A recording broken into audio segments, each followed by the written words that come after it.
incredible setup here, incredible matchmaking, incredible storytelling. Oh, you had to come here. All these fighters that step in here are warriors, and all have my respect. And I'm into this game, yeah. We'll be into this, yeah. And we are live here in the Maverick Center here in Salt Lake City. What a night it is going to be. Historic indeed for BKFC 56. Whoever's the king of violence right here, this is going to be a great fight. Early on the turn, who's the king of violence? Combat fighting in its purest form, bare knuckle fighting in the city of angels. 80 seconds. We've got the biggest announcement in the BKFC history we're about to make, so let's make that announcement. What's up, Knucklemania? The notorious Conor McGregor here. Ladies and gentlemen, the huge announcement that I have for you today. Conor McGregor, myself, and McGregor Sports and Entertainment is now an owner of Bare Knuckle Fighting Championship. Welcome to the big leagues. David Feldman, baby, we did it. He's now an owner of BKFC with us, and we're going to take this motherfucking thing all the way.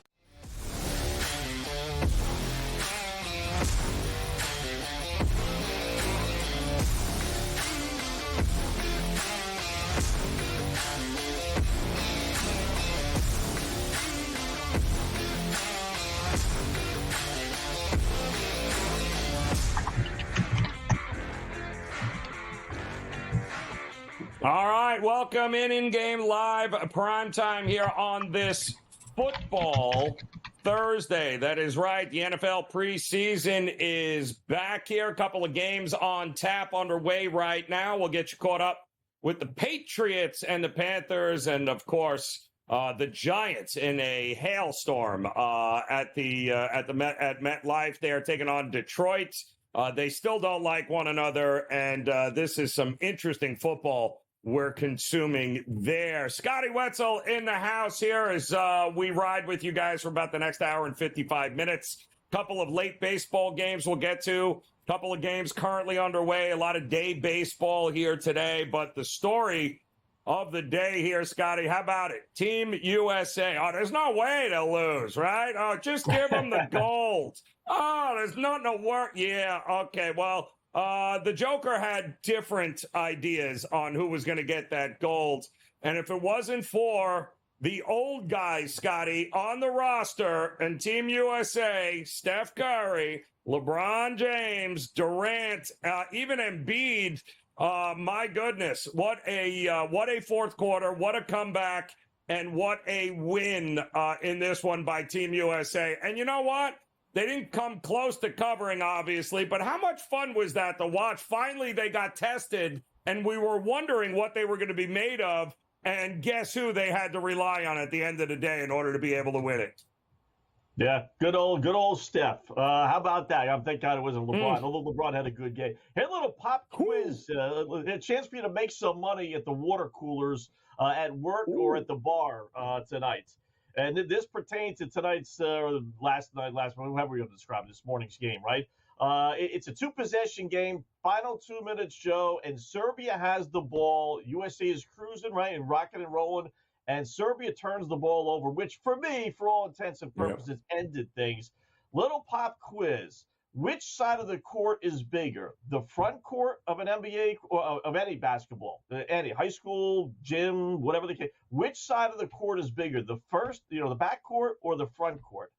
And I think most people would be like, yeah, it's got to be the same, right? The front court. Right. Technically, the back court is bigger because the line, which is about 3 inches or so, the half court line, that's technically in the back court. So not technically, officially, the back court is a little bit bigger. So a little water cooler. She asked me to make some money tonight, people. If not betting with us, then next time you go to a bar.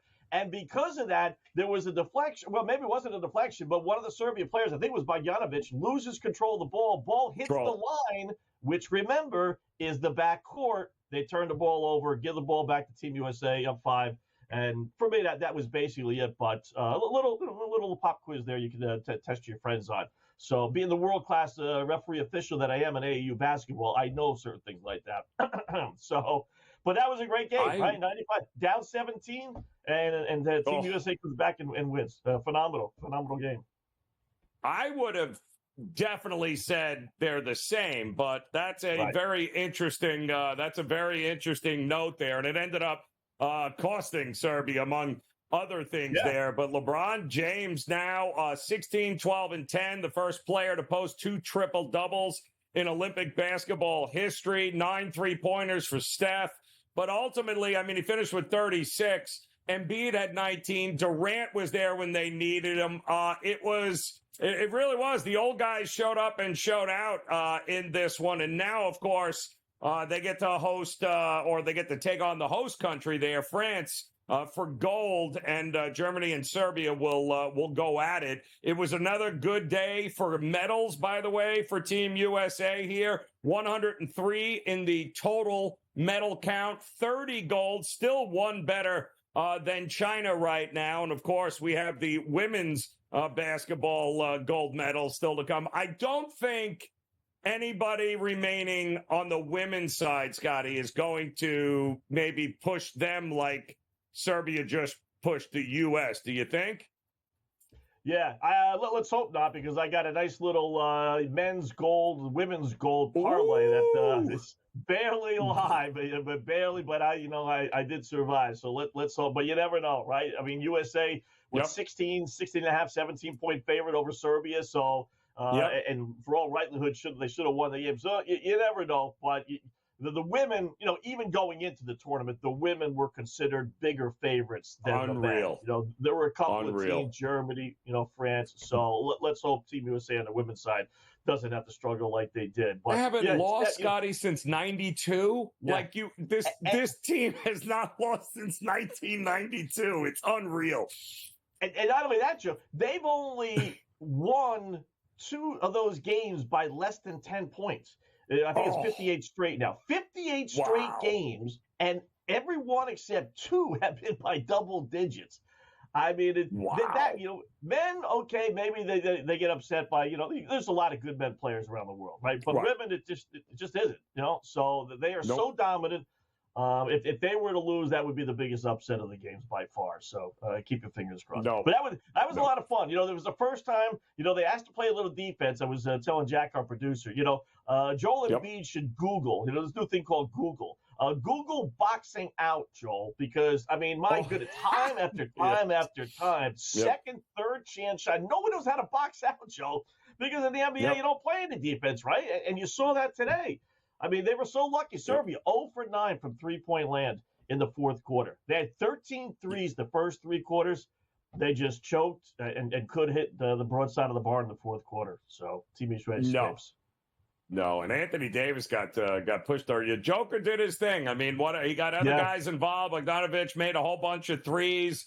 Collectively, they did everything right except finish. And I would have liked to have seen them take it to the hoop a little bit more instead of just settling for chucking it up and trying to score threes. But that wasn't to be. But, hey, listen, they still have an opportunity to medal, the bronze medal coming up. And I think we saw the odds for Team USA against Wembayama and France.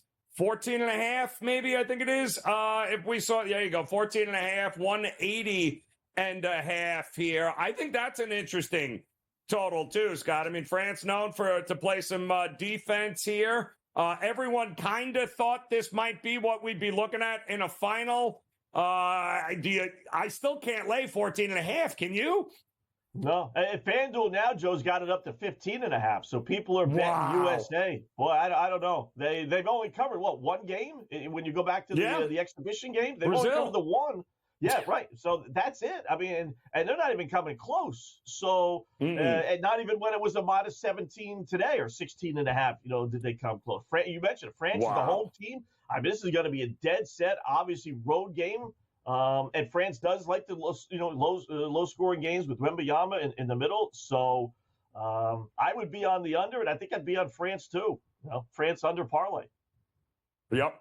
And again, it's, France's road here. They had a pretty good game against Germany, but they handled business in a close affair there. And you got to wonder, what did this take out of Team USA? I mean, this was a backed into the corner, as you can see. It was a good one against Germany as well. Both games in the semifinals were fantastic. But, what do they have left, shall we say, in the tank here?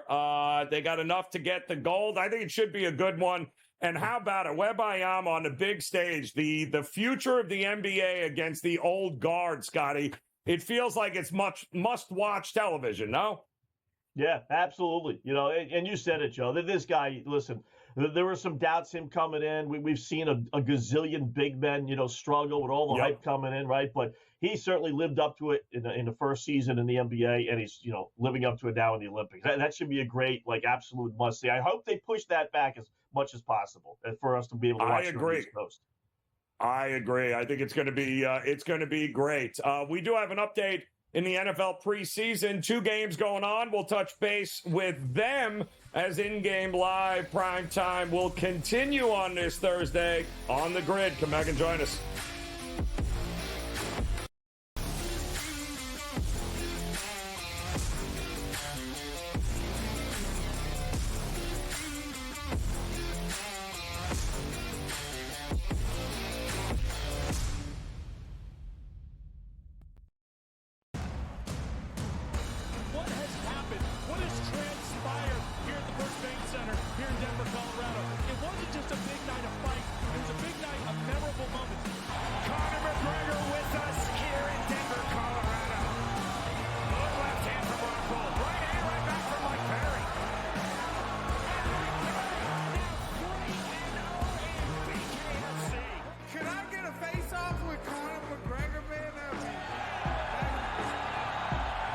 It's an incredible setup here, incredible matchmaking, incredible storytelling. Oh, you had to come here.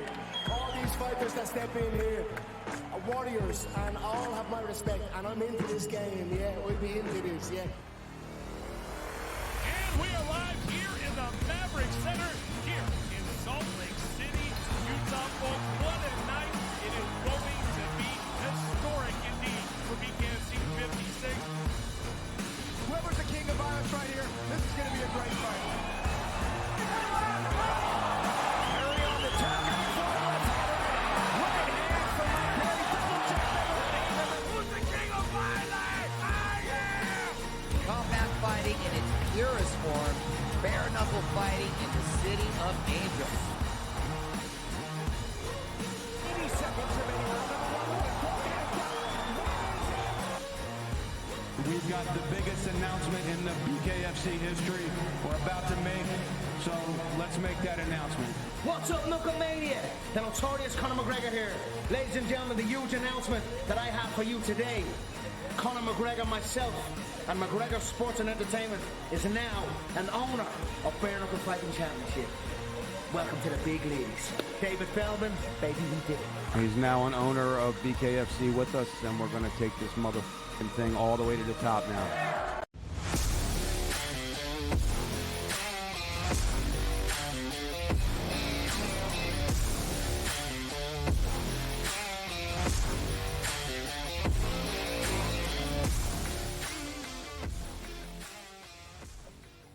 All right, welcome back in-game live primetime here on this Thursday. Joe Raineri alongside Scotty Wetzel here as we've got football back on Thursdays from here on out. A couple of preseason games, week 1. We just watched the Patriots punch it in for the first score of that game, 7-0 over Carolina. And I guess the news in this one here has been, well, of course, sloppy special teams comes to, we know what's going on there. But I was looking forward to seeing Drake May in this one, Scotty, and he came out there. I think he was 2 or 3, 19 or 20 yards. We've seen Jacoby Brissett. Bailey Zappi is out there now in mop-up duty. Plummer still out there for Carolina, obviously. We won't be seeing you-know-who anytime soon. But 7-0, thanks to some sloppy special teams and good field position for the Patriots. don't feel like I'm going to get a whole lot of scoring in this game, Scotty. Something's telling me that here with the Patriots and the Panthers. Yeah, I didn't think so. I see. He was so enamored with what's going on in this game right now. He could barely talk. And I don't blame him because quite often watching this now, you're thinking the football can't get any worse, but it very well could be. But I also like approaching preseason football, identifying situations like this where we do have some experience in the quarterback position for the New England Patriots, and it's worth keeping an eye on. Obviously, Drake May, the rookie, I was looking, Scotty, most forward to seeing him tonight out of all these games because I liked him out of North Carolina. I really did. I think it's a good spot for New England. I think they're hitting a reset button on the franchise. I think the kid is going to have a pretty decent NFL career provided they can put some weapons around him. But Bailey Zappi has taken most of the snaps now. Jacoby Brissett was in there. You know, the Patriots, for all their faults for regular season football, hey, listen, I got 2 out of the 3 quarterbacks have taken a ton of snaps in the NFL. Those are guys I want to bet on come fourth quarter in preseason games, Scotty. Yeah, but what are they doing, Joe? I mean, they've played a quarter and a half, and I could have said this after basically a quarter, and we've seen not 1, not 2, but 3 quarterbacks for the New England Patriots in a quarter and a half of football. I mean, come on, just let Drake May start and just let him play a half, maybe not the entire game, but ultimately, right, you want Drake May to be your starting quarterback, so throw him in there. I mean, he's had enough practices where he should be able to call some plays, at least for a half of football. Instead, what are you wasting your time for with Bailey Zappi? All right, you want to play Jacoby Brissett because ultimately he'll probably be the starter? Okay, I'll at least buy that. But what are you wasting your time with Bailey Zappi in there? He stinks. We saw that last year. Why is he getting the most reps? You only have 3 preseason games. I mean, I don't understand that because of the weather. Listen, you can't let weather affect you. You know, as far as who's playing, there's going to be situations in New England where they may have to play in bad weather, whether it's rain or snow, right, or cold temperatures. So I don't understand. Let Drake May, let him learn his lumps. And if he can't do well against the Carolina Panthers at this point, then you really know he's probably not ready to be an NFL starting quarterback, which is not the worst thing in the world. I mean, that's, sometimes to be accepted. Not everybody is C.J. Stroud, right? But I just don't, it makes no sense playing Bailey Zappi today. So I got no luck. I was watching a Giant game. It was 3-0. Then I turned back to the Patriot game, and somehow the Patriots score. And then I turned back to the Giants game, and somehow the Giants scored. So everywhere going, the opposing game is having scoring. So I don't know where I should land tonight. Tell me who's got the over, and I'll watch the other games because you'll get points in the game I'm not watching. I am so with you on this here. I still don't think it's going to be. And I think the Hall of Fame game kind of messed with people, right? Because of all the scoring and the throwing and the football and all that. So, if anybody thought that was going to be like an indication of what we were going to get in preseason football, that was not it. I mean, that was a lot. They didn't even finish the game, Scotty, and they flew over the total. And already that game in 2 quarters is probably going to outscore any of these 2 games here tonight. By far, but Jack Plummer in for Carolina. He is on the other side, he's the only guy that's taken snaps here for Carolina, and I would imagine we'll probably see this the same MO rinse and repeat with this team moving forward. But 2 teams that are really, where are they going, Scotty, this year? You got these 2 teams winning a lot of games, or are these 2 teams basically 4 or 5 win teams at best? Yeah, I didn't think the Patriots would be as bad as some people. Like, I would be tempted to go with their over 4.5. I mean, 5 wins is not a lot of wins, right? 5-12, but then you look at their schedule. Ooh, touchdown Giants. Then you look at their schedule. It's like, where am I finding 5 wins, right? Is this team winning on the road? Probably not. So that means they got to win 5 home games. They got to go 5-2 at home. I don't know. They might not get the 5.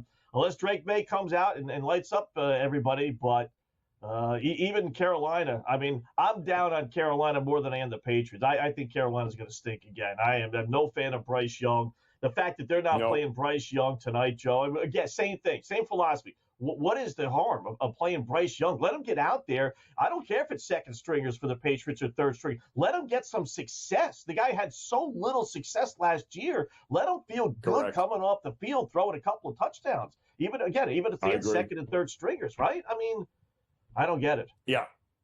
No, well, is he fragile? Is he? I don't. Right. I don't know. I mean, obviously, if you're going to play him, you got to play all the other starters in there. Otherwise, what is the point?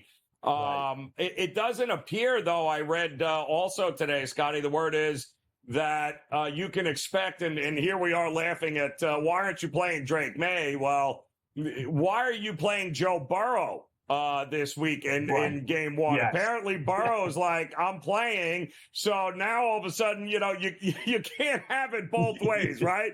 But the Bengals he's going to start. He's going to play in their first game this week, which is kind of crazy, is it not?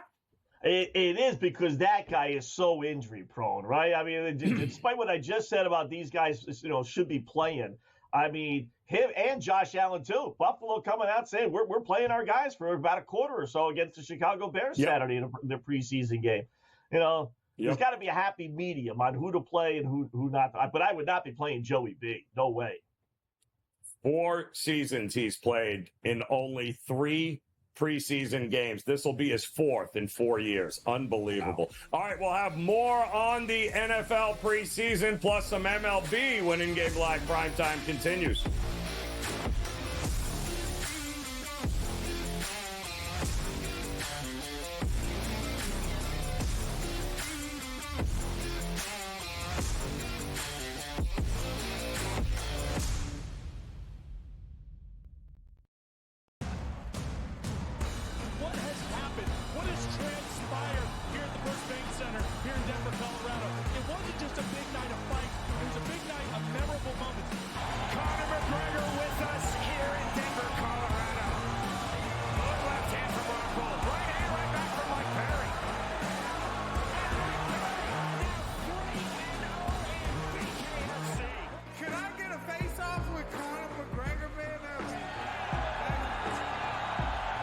It's an incredible setup here, incredible matchmaking, incredible storytelling. Oh, you had to come here.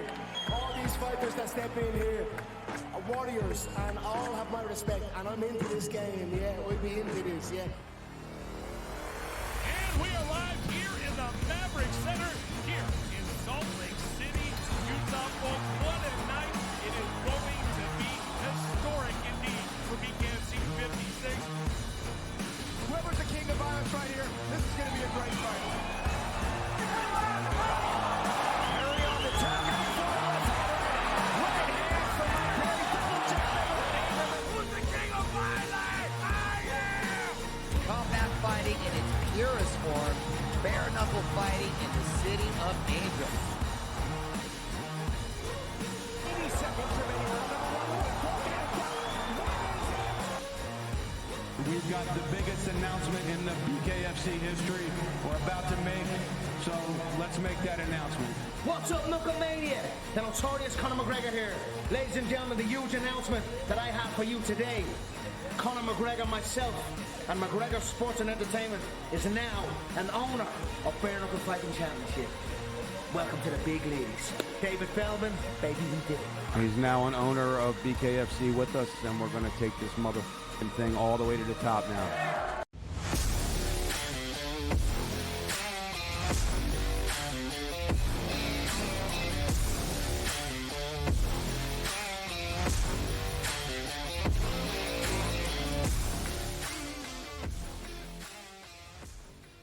All right, welcome back In-Game Live Primetime here on this Thursday. Joe Raineri alongside Scotty Wetzel. In addition to a couple of preseason football games, now that that's back, we still got some Major League Baseball action here tonight, including a good one in Miami at the Lone Depot Park, as the Reds were out in front of this game 3-0 early, and then the Marlins came back, tied it up, and now they're in the top of the 8th, still knotted at 3 apiece in this one. The Yankees, it seems like it's raining sideways every other inning. I don't know how they have not stopped this game in some way, shape, or form. But the Angels are on top 2-1. Nasty Nestor on the mound. A couple of just 1 run on 3 hits for the Yankees. Can't seem to get it done. Blue Jays still holding on with Gausman over the Orioles, and the Cardinals, Scotty, 4-2 now over the Rays. Were you on any of these games currently on tap? Yeah, I took a flyer on the Angels, Joe. I hit with them yesterday. They had that doubleheader. They were getting over 2-1 odds in both games, and we're 1-1. Anytime I can go 1-1 and win a full unit, it's like, okay, well, let's go. So we hit that, and I played them again tonight. They, for whatever reason, even more so than the Red Sox. If you look up the history between the Angels and the Yankees over the last literally 30 years, forget about like 3 or 4, like 30, they've always, for some goofy reason, do well against the Yankees. It doesn't matter if the Yankees are good or bad or the Angels are good or bad. Don't know what it is. They got their best pitcher on the hill, Tyler Anderson. He's pretty good. I'm surprised he didn't get traded. It's good that the Angels held on to him, but 8-10, which doesn't sound good, but when you're 14 games under 500, they won his last 5 road starts, so they got no qualms about pitching on the road. So I was on the Angels, and they're leading 2-1, as you say, playing in a monsoon. I don't know if he's in. I got to double check and see if he's still in there. I'm waiting for someone, Joe, we talked about it in the break. I'm waiting for some player to get clunked in the head and seriously hurt, God forbid. And you talk about a major lawsuit. I mean, they should not be playing in that weather. I mean, it is coming down. So it's like, I know you want to get these games in. Last, probably, I have to check the schedule, but I'm guessing the last East Coast trip for the Angels, so it'd be tough to make up. But still, common sense has to take over. So anyway, if you got the Angels early on, they're minus 128 favorites today. I probably would hedge with the Stanks, down only 1 run at even money. So I was on that. I was on the Cardinals too. I didn't get quite why St. Louis was only a minus 125, 130 home favorite against Tampa Bay. But I am impressed. I will say I am impressed with this Devil Dogs team. They traded away everybody, and whoever you want, come get them. And all they do is win. It's amazing. This team was stuck in the mud for so many years, not being able to win, and now they trade away all their better players, and they still can't lose. I mean, they're holding their own. They're right there in the wild card race. So, but I didn't think they deserved to be that small of a favorite. I mean, St. Louis is a good team. So I was on St. Louis, and they're up 4-2 right now. It's pretty, you want to bet Tampa Bay 3-1, but you can't bet St. Louis minus 430, I wouldn't think. No, I listen, I think St. Louis, they're still trying to battle here, although the sweep of Atlanta by Milwaukee today, they continue to put some distance in that Central, which is going to make it very, very difficult here for the Cardinals to make any sort of run, but they should be able to win these games, these interleague matchups, right? At home at Busch Stadium, they should be able to get it done here right now. And I believe Gibson on the mound here for the Cardinals right now in that 4-2 game. We got 2 more games still to come here, Scotty, tonight. And I believe, of course, everyone's going to be interested in watching the Phillies and the Diamondbacks. But, the Tigers and Mariners are an interesting game as well here with Brian. Woo! Remember how the last night game, Scotty, that was what, a 5.5-6 total with Scooble and them? Yeah. What do we got tonight? 7? Is that what I'm seeing here? Yeah. Yeah. So, and that thing went over last night, as it went over 2 nights ago in who was the other one that was, I forget which game it was, that was another 6. So you want to give me a 7? and Gilbert. Yeah, Castillo. Yeah. Right. I will take that any day of the week. FanDuel down got it at 7.5 with Detroit and Seattle. I will tell you, one line that keeps on going up and up and up is Philadelphia, Arizona, Joe. That opened up at 9. Then I saw it at 9.5. Then I saw it at 10. Now it's at 10.5. Montgomery and Allard, boy, somebody knows something with that for that line. You don't see 10s, pre-game, pre-flop very often. Nope. Yeah, it makes you wonder if they're expecting a whole lot of runs and quick. Montgomery's been terrible too, but we'll talk more about that game when we get back here. In-game live, primetime on the grid.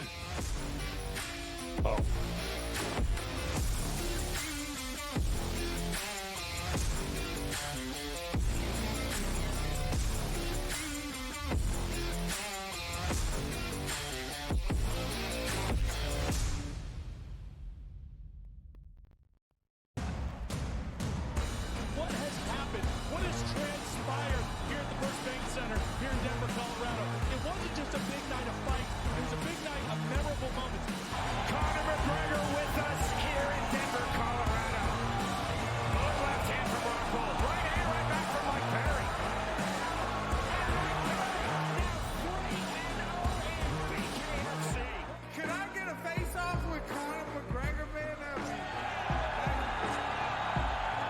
It's an incredible setup here, incredible matchmaking, incredible storytelling. Oh, you had to come here.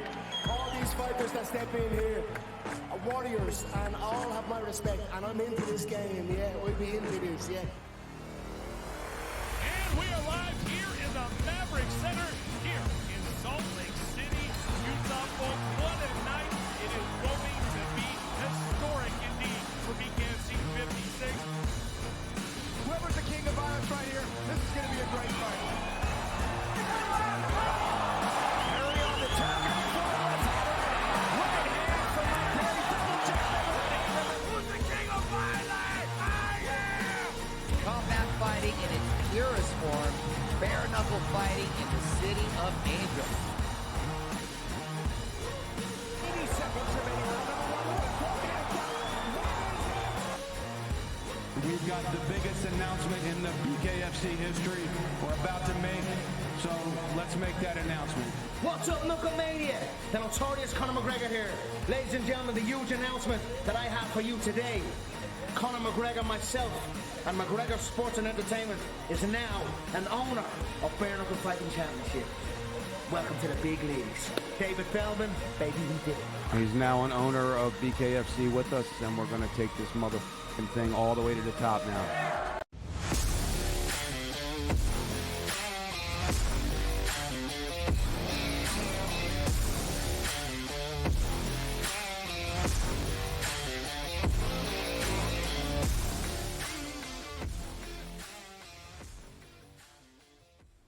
All right, welcome back in-game live prime time. It is raining sideways at the Bronx here as the Yankees trail 2-1 as they desperately try to get 5 innings in so they can call this game. We'll keep you posted on what's happening there. Joe Raineri alongside Scotty Wetzel, and we welcome in our good friend Eric Lindquist here, who was absolutely rooting for Serbia today. No doubt he was taking as many points as known to mankind.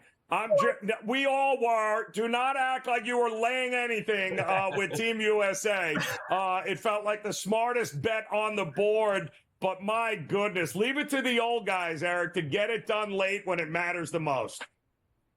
Yeah, it's 2024, and we're piggybacking on LeBron James and Steph Curry to get into the gold medal game yet again. Exactly. What is going on? What are we doing here, guys? We have so much young talent. Also, Jason Tatum coming fresh off winning an NBA title, riding the pine for a second straight Serbian matchup. Maybe they just hated the matchups. That's what it had to be. But absolute insane second half by the USA. Glad that they were able to get it done because contrary to popular belief, I wasn't laying anything or doing anything other than cheering for the red, white, and blue. Thanks so much, Joe, for that great intro.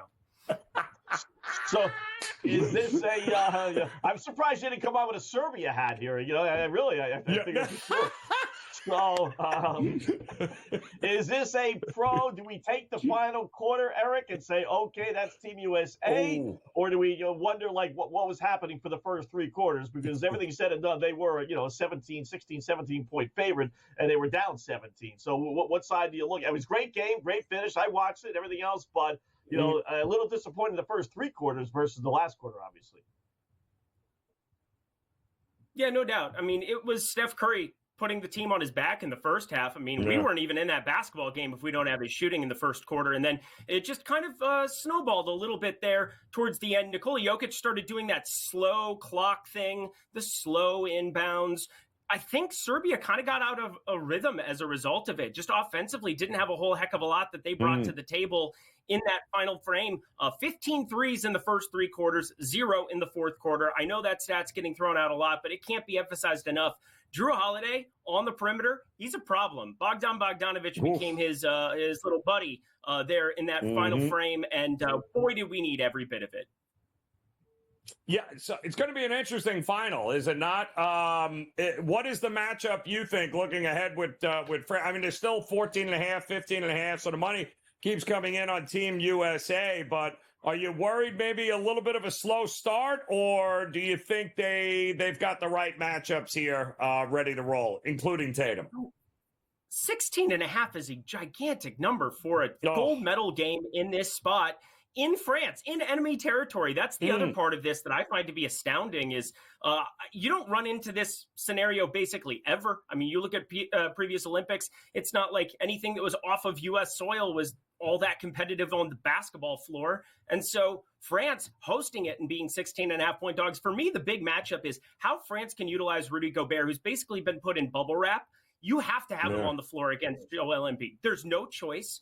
I know that they don't want to. I know that they were getting great minutes from a lot of no-namers, guys who have been around the block in Euroball, but you need Rudy Gobert on the floor if Joel Embiid's going to play as well as what we've seen in the last 2 games. Started to get his footing here in the Olympic play, and as such, that is going to be for me. I mean, Nicholas Batum, he's had some years on the tires, and the U.S. can go young, they can go experienced, they can do whatever they want there with Anthony Edwards, Kevin Durant there on the wings off the bench. It's an embarrassment of riches. So Rudy Gobert, he's going to have to be called upon in some capacity. I can't imagine that they're going to go outshoot the United States. They're going to need him on the floor from the get-go, I think. Yeah, only 5 minutes today. He only played 5 minutes. He didn't play much the last game either. So how about a little Frank Ntilikina sighting? Wow, Nick fans. Frankie smokes. Yeah. Nick fans will tell you all about how great that draft pick was. I mean, you look at their roster. They got a couple of guys, Nicholas Batum and obviously Wembanyama, who really didn't play well today, and they still won. He only got the 11 points on 4-17 shooting. So I don't know. To me, Eric, if I just put full court press, which I know they won't do, but if Frank Ntilikina is my point guard, and he is, boy, I just tell these guys to double team this dude. It's a turnover machine. I mean, I would think USA would win by double digits. Yeah, double digits look good, but 16.5 is a gigantic number. I'm going to entertain this and pay attention to it. I can't imagine it's going to fall 2 or 3 points outside of that number. And so I think this is one that you can kind of like watch and see where the money's going on as we get closer to tip. I'm not looking to jump in as early on this one. This will be a closer to game time decision for me if I back France or not on the money there. I'm not going to be playing the U.S. I can guarantee you that in this capacity. I just think they have all of the pressure on them. And I'm going to say that this is probably going to be a hostile environment for Joel Embiid. Just throwing it out there, the amount of boos that will rain upon him, you will have not heard since the Coliseum. So it's going to be very enjoyable. It's an interesting total, too, is it not, Eric? I mean, 180 and a half here. We know France is not going to want to – they're not going to want to go up-tempo in any way, shape, or form. Is it going to be raining threes? Can we count on that? It feels like if France has its way, they'll have no problem clogging it up and making this thing a rock fight. I mean, you're going to need to make it a rock fight. It's going to be very different than Serbia, where they have the shooters, the guys around the perimeter who can really knock it down. Evan Fournier, such a feast or famine type spot for him. It's going to be very different for this matchup for sure. I do think they're going to be better off to play this slow, and we're starting to see that total drop. I'm seeing 176.5, 177 in a couple of spots here. ESPN Bet has that now listed, and it's starting to meander around that. And I think that plays into the narrative that I think exists, where they're going to need size on the floor. Having Wemby and Gobert together on the floor hasn't been utilized at all. Gobert been played off the floor in some of these smaller matchups without bigs, but now I think is the time they have to at least entertain that. They have to at least try, because things get bad early. If they're down 10 and the flip side of that USA game today, I can't see France really finding the perimeter shooting to claw back into it.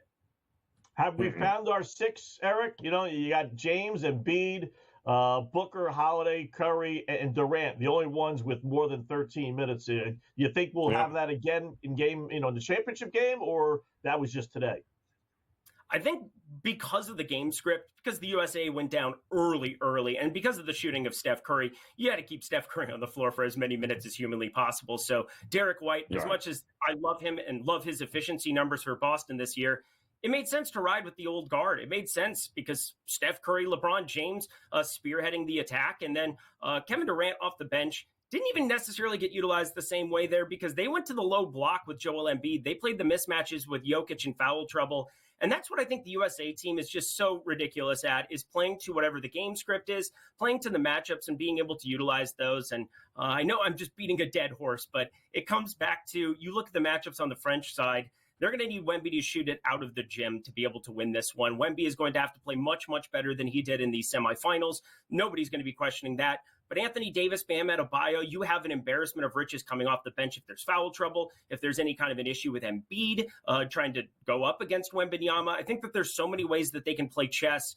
Steve Kerr, not the best chess player is what I'm learning, but very much here for the Team USA finding a way to get it done. But, man, it's 16.5 for pass for me right now at the moment, taking the points. It feels like Serbia left it all out of the court. Germany in that bronze medal match? Absolutely. And that's, I think, going to be the more appealing betting game between the two.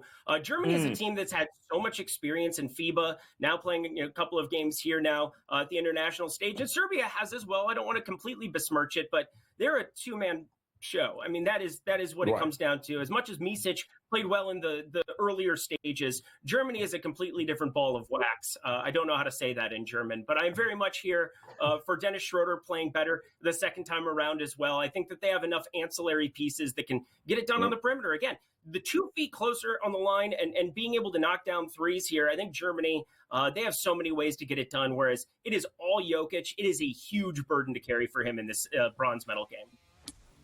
Eric Lindquist, appreciate it, my man. We'll talk to you again soon. We got an update in NFL preseason next here on the grid.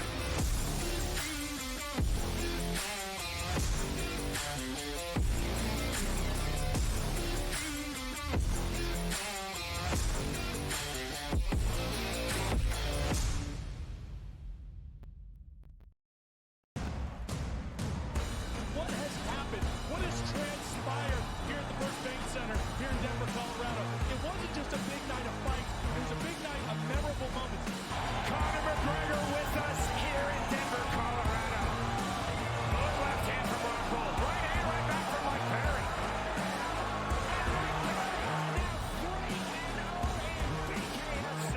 Can I get a face-off with Conor McGregor, man? It's an incredible setup here, incredible matchmaking, incredible storytelling. Oh, you had to come here. All these fighters that step in here are warriors, and all have my respect. And I'm into this game, yeah. We'll be into this, yeah. And we arrive here in the Maverick Center here in Salt Lake City, Utah. Folks, what a night. It is going to be historic indeed for BKFC 56. Whoever's the king of violence right here, this is going to be a great fight. Perry on the top, getting forward. Right hand from Perry, double jab. Who's the king of violence? I am! Combat fighting in its purest form, bare knuckle fighting in the city of angels. 80 seconds remaining. We've got the biggest announcement in the BKFC history we're about to make, so let's make that announcement. What's up, Knucklemania? The notorious Conor McGregor here. Ladies and gentlemen, the huge announcement that I have for you today. Conor McGregor, myself, and McGregor Sports and Entertainment is now an owner of Bare Knuckle Fighting Championship. Welcome to the big leagues. David Feldman, baby, we did it. He's now an owner of BKFC with us, and we're going to take this motherfucking thing all the way to the top now.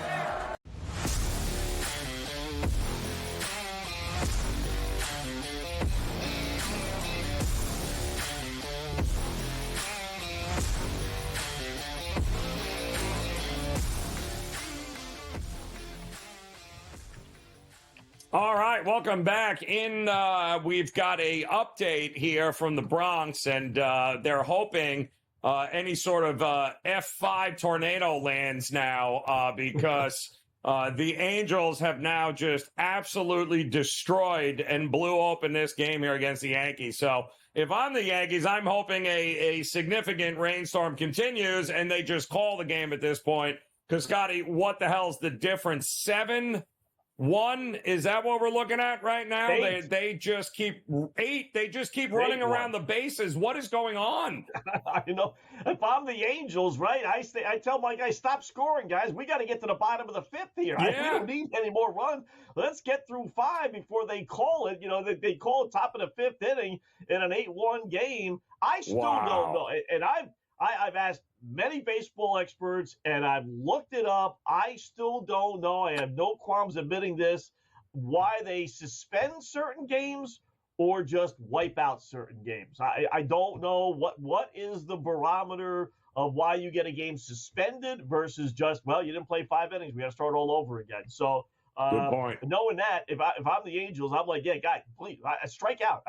Swing at anything, get out. We got to get to the bottom of the 5th before the umpires come to their senses and realize we shouldn't be playing in a monsoon. So 8-1, yeah, there you go. They just got out of the 5th inning. So bottom 5, they go 8-1. I'm telling you, there were monster dogs all 3 games this series. Plus over 2-1 as they were again today with Nestor Cortez. He's 5-9. I know he pitches a little bit better at home, but he's still 5-9. You're going to lay 2-1 with him. So I took a little flyer on the Angels, and obviously it's paying off so far. Yeah, well, De Los Santos, the acquisition at the deadline, really paying off. In the 3rd of an inning, giving up 2 hits, 2 earned runs, walked a guy, and quality stop there. And I can't, for the life of me, I cannot remember a season in which the Yankees were this terrible at home, Scotty. Yeah. I mean, they are awful. Even when they had bad teams, when they were home playing other bad teams, they didn't lose. It's amazing to me with this team, and they can't win at home, and they still got almost 70 wins, and they can't seem to win at home against anybody. It's kind of shocking this year. Yeah. Red Sox are same thing. They're both teams like carbon copy of each other. I mean, the Red Sox are always so good at home and just never could win on the road. This year, Red Sox are a game under 500 at home and 10 games over 500 on the road. Yankees only 5 games over 500 at home and 16 games over 500 on the road.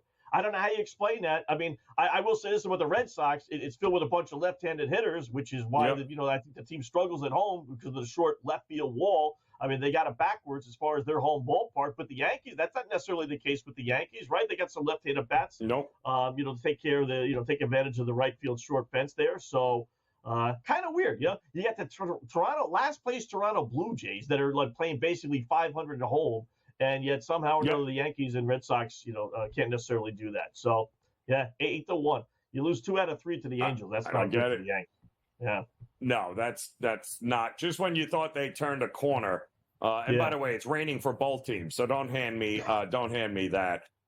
You mentioned the Blue Jays. That was a big inning there in the bottom of the 5th. 5-2 now over the Orioles. So I guess if we're looking at a battle at the top of the American League East, right, Yankees, maybe Toronto's going to do you a favor here and take another one from Baltimore so you don't lose any ground. But boy, oh boy, where has this been, Toronto? All of a sudden they started to figure things out with Springer. Finally started to hit the ball a little bit. Vladdy's really starting to crush it. But unfortunately, it's going to be too little too late. I still don't know why they didn't dismantle his team at the trade deadline. I'm still a little shocked they didn't do that there, Scotty. Yeah, I know there was a lot of talk about Vlad, and I think he's going to be either a free agent or he's got one more year of arbitration eligibility. Like, he's not locked into a monster contract. So I don't get it either. They're 11 back in the wild card race, so they're not even, forget about the division. They're not even really challenging for a wild card spot. So really the story to me, Joe, is Baltimore. You say, where has this been for Toronto? Where has this been for Baltimore? I mean, Baltimore's been a breath of fresh air for the last year and a half, right? Playing terrific baseball. Mm-hmm. They're in the process of going now 11-25 if they lose this game. They're 11-24 their last 35 games. They got into a rut, and boy, they just can't get out of it. Every once in a while they show glimpses of it, but, they're going to end up losing again today. That's not, it's keeping the Yankees in. It's keeping all those teams in the AL East. They should have, the way the Yankees have played, right? You're a Yankee fan over the last month and a half or so. If either one of these two teams would have been playing, 5, 6, 7 games over 500, nothing crazy, just a couple games over 500, they would have a monster lead right now in the AL East. But they're not, neither one. Yeah, no, I kind of expected it a little bit there with Baltimore, Scotty, because they're a young team. It's you got to learn how to navigate through a 162-game season when you're usually out of it by the trade deadline, right? It's a totally different ball game. When all of a sudden now you're battling for the American League East against the Yankees, it's a different ball game. I still think they've got so many questions with that starting pitching. I would have loved to have seen them to go out there and get a Crochet and make a big splash and send a message, but instead. Not that Eflin's bad, but as a third or fourth starter, great. I don't know how that's going to help you in the postseason. I'll tell you what, the kid Jackson Holiday apparently has figured it out here a little bit. Maybe if he just plays against Toronto, they'll be fine because he continues to crush the ball, Scotty. I mean, he's this little 3-game series he's been up for. He's been good, man. He's shown some power. The future is bright for Baltimore, to say the least, provided they don't screw it up.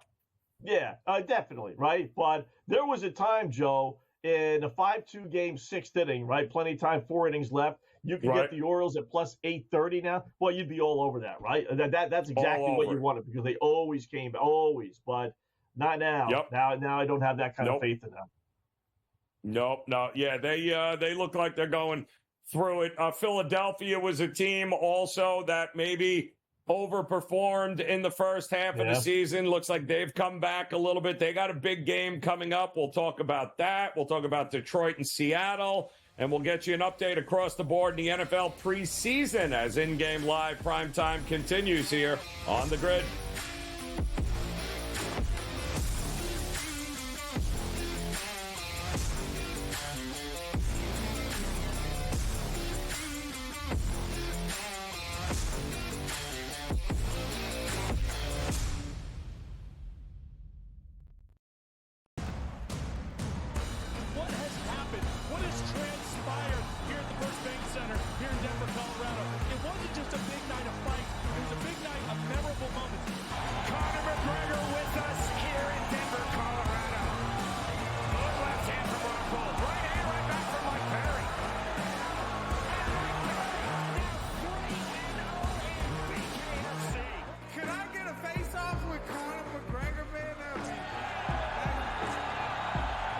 It's an incredible setup here, incredible matchmaking, incredible storytelling. Oh, you had to come here.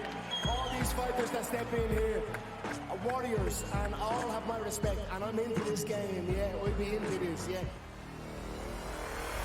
we are live here in the Maverick Center, here in Salt Lake City, Utah. Folks, what a night. It is going to be historic indeed for BKFC 56. Whoever's the king of violence right here, this is going to be a great fight. Carry on the top. Right hand from my Perry, double jab. Who's the king of violence? I am! Combat fighting in its purest form, bare knuckle fighting in the city of angels. 80 seconds remaining. We've got the biggest announcement in the BKFC history we're about to make, so let's make that announcement. What's up, Knucklemania? The notorious Conor McGregor here. Ladies and gentlemen, the huge announcement that I have for you today. Conor McGregor, myself, and McGregor Sports and Entertainment is now an owner of Bare Knuckle Fighting Championship. Welcome to the big leagues. David Feldman, baby, we did it. He's now an owner of BKFC with us, and we're going to take this motherfucking thing all the way to the top now.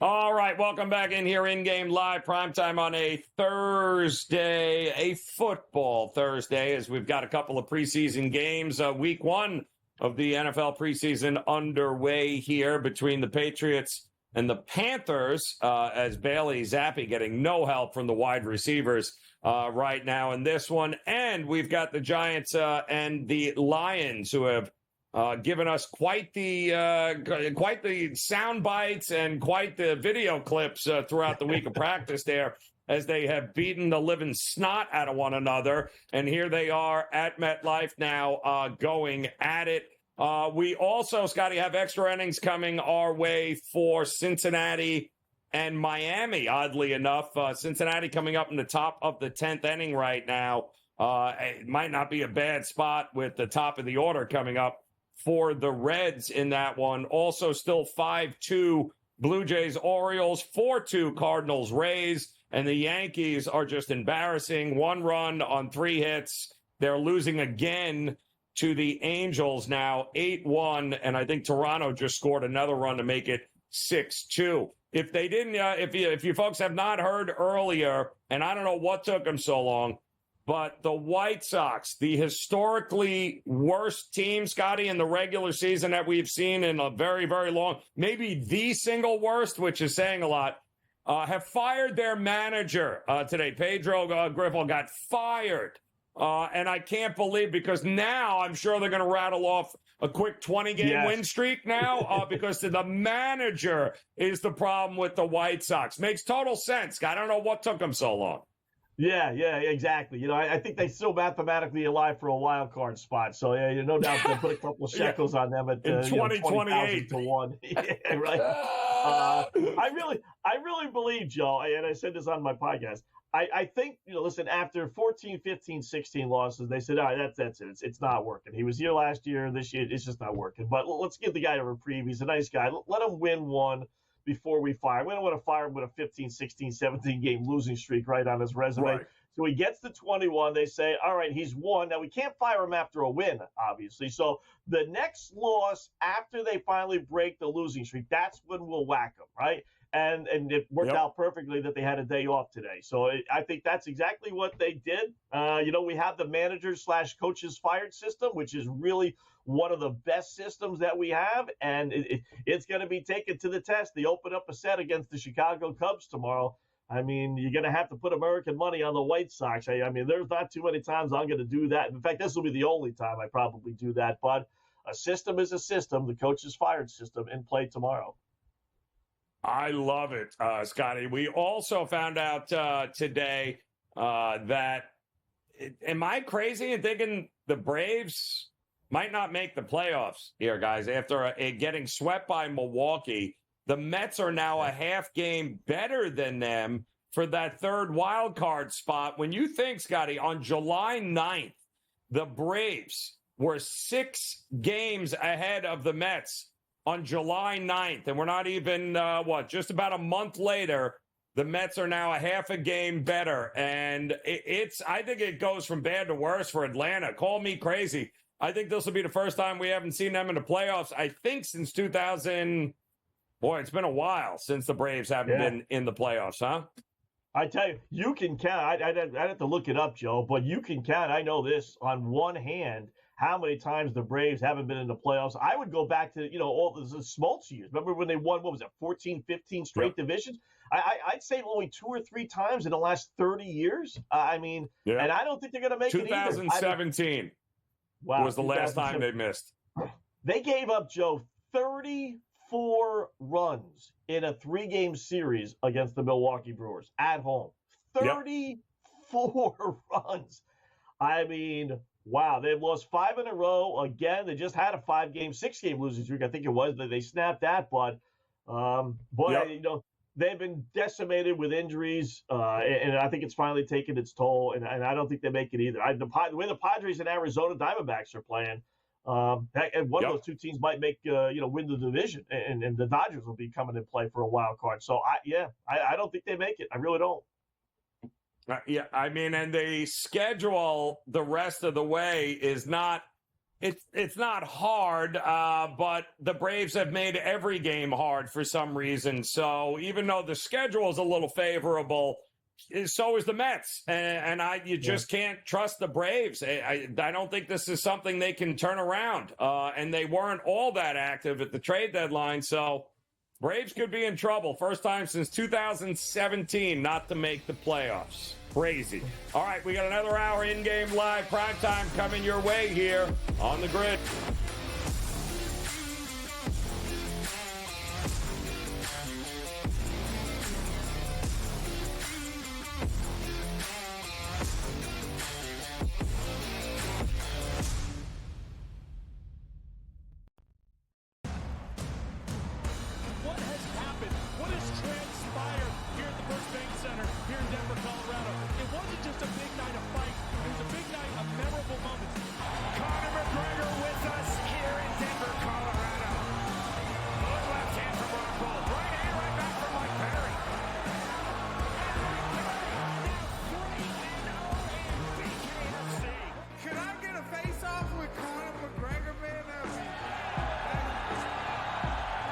It's an incredible setup here, incredible matchmaking, incredible storytelling. Oh, you had to come here.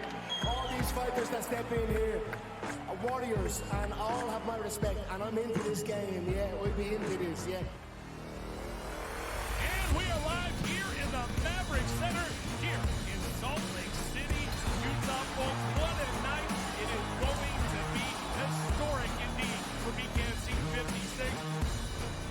Whoever's the king of violence right here, this is going to be a great fight. Carry on the target. Right hand from my boy, double jab. Who's the king of violence? I am!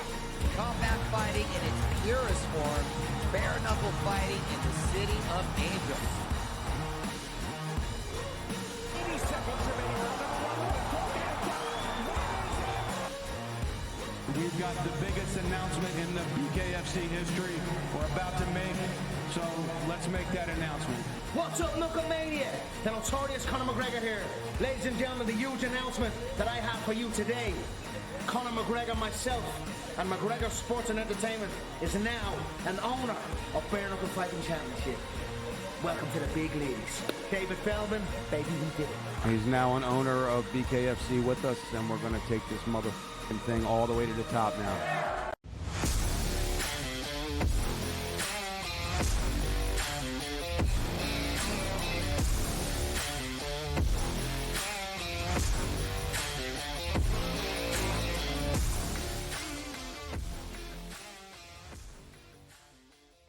All right, welcome back in-game live, and we are prime time here on the SportsGrid Network. A very happy Thursday to you. Joe Raineri alongside Scotty Wetzel as we welcome back the NFL on Thursdays. A little preseason action underway right now, and we've got a couple of games happening, including the Giants, who have put up a 14 spot on the Lions right now. It is 14-3. In the third quarter there. Tommy DeVito in the game after Drew Lock got hurt in the first half of this game. They're in the third quarter. Giants up 14-3. And we've got a little less scoring here in the Patriots game right now, Scotty. It would seem they don't have as many points. A 7-0 Patriots lead over the Panthers. A lot less offense in that game. But you got to love that we've got a little preseason football back in action here. Your high hopes here, Scotty, for the Giants this year? Were you one of these guys that thinks Danny Dimes he's coming your way? No. No, not at all. No, I choked. Just the thought on that made me choke on that. No, I think they're going to be awful.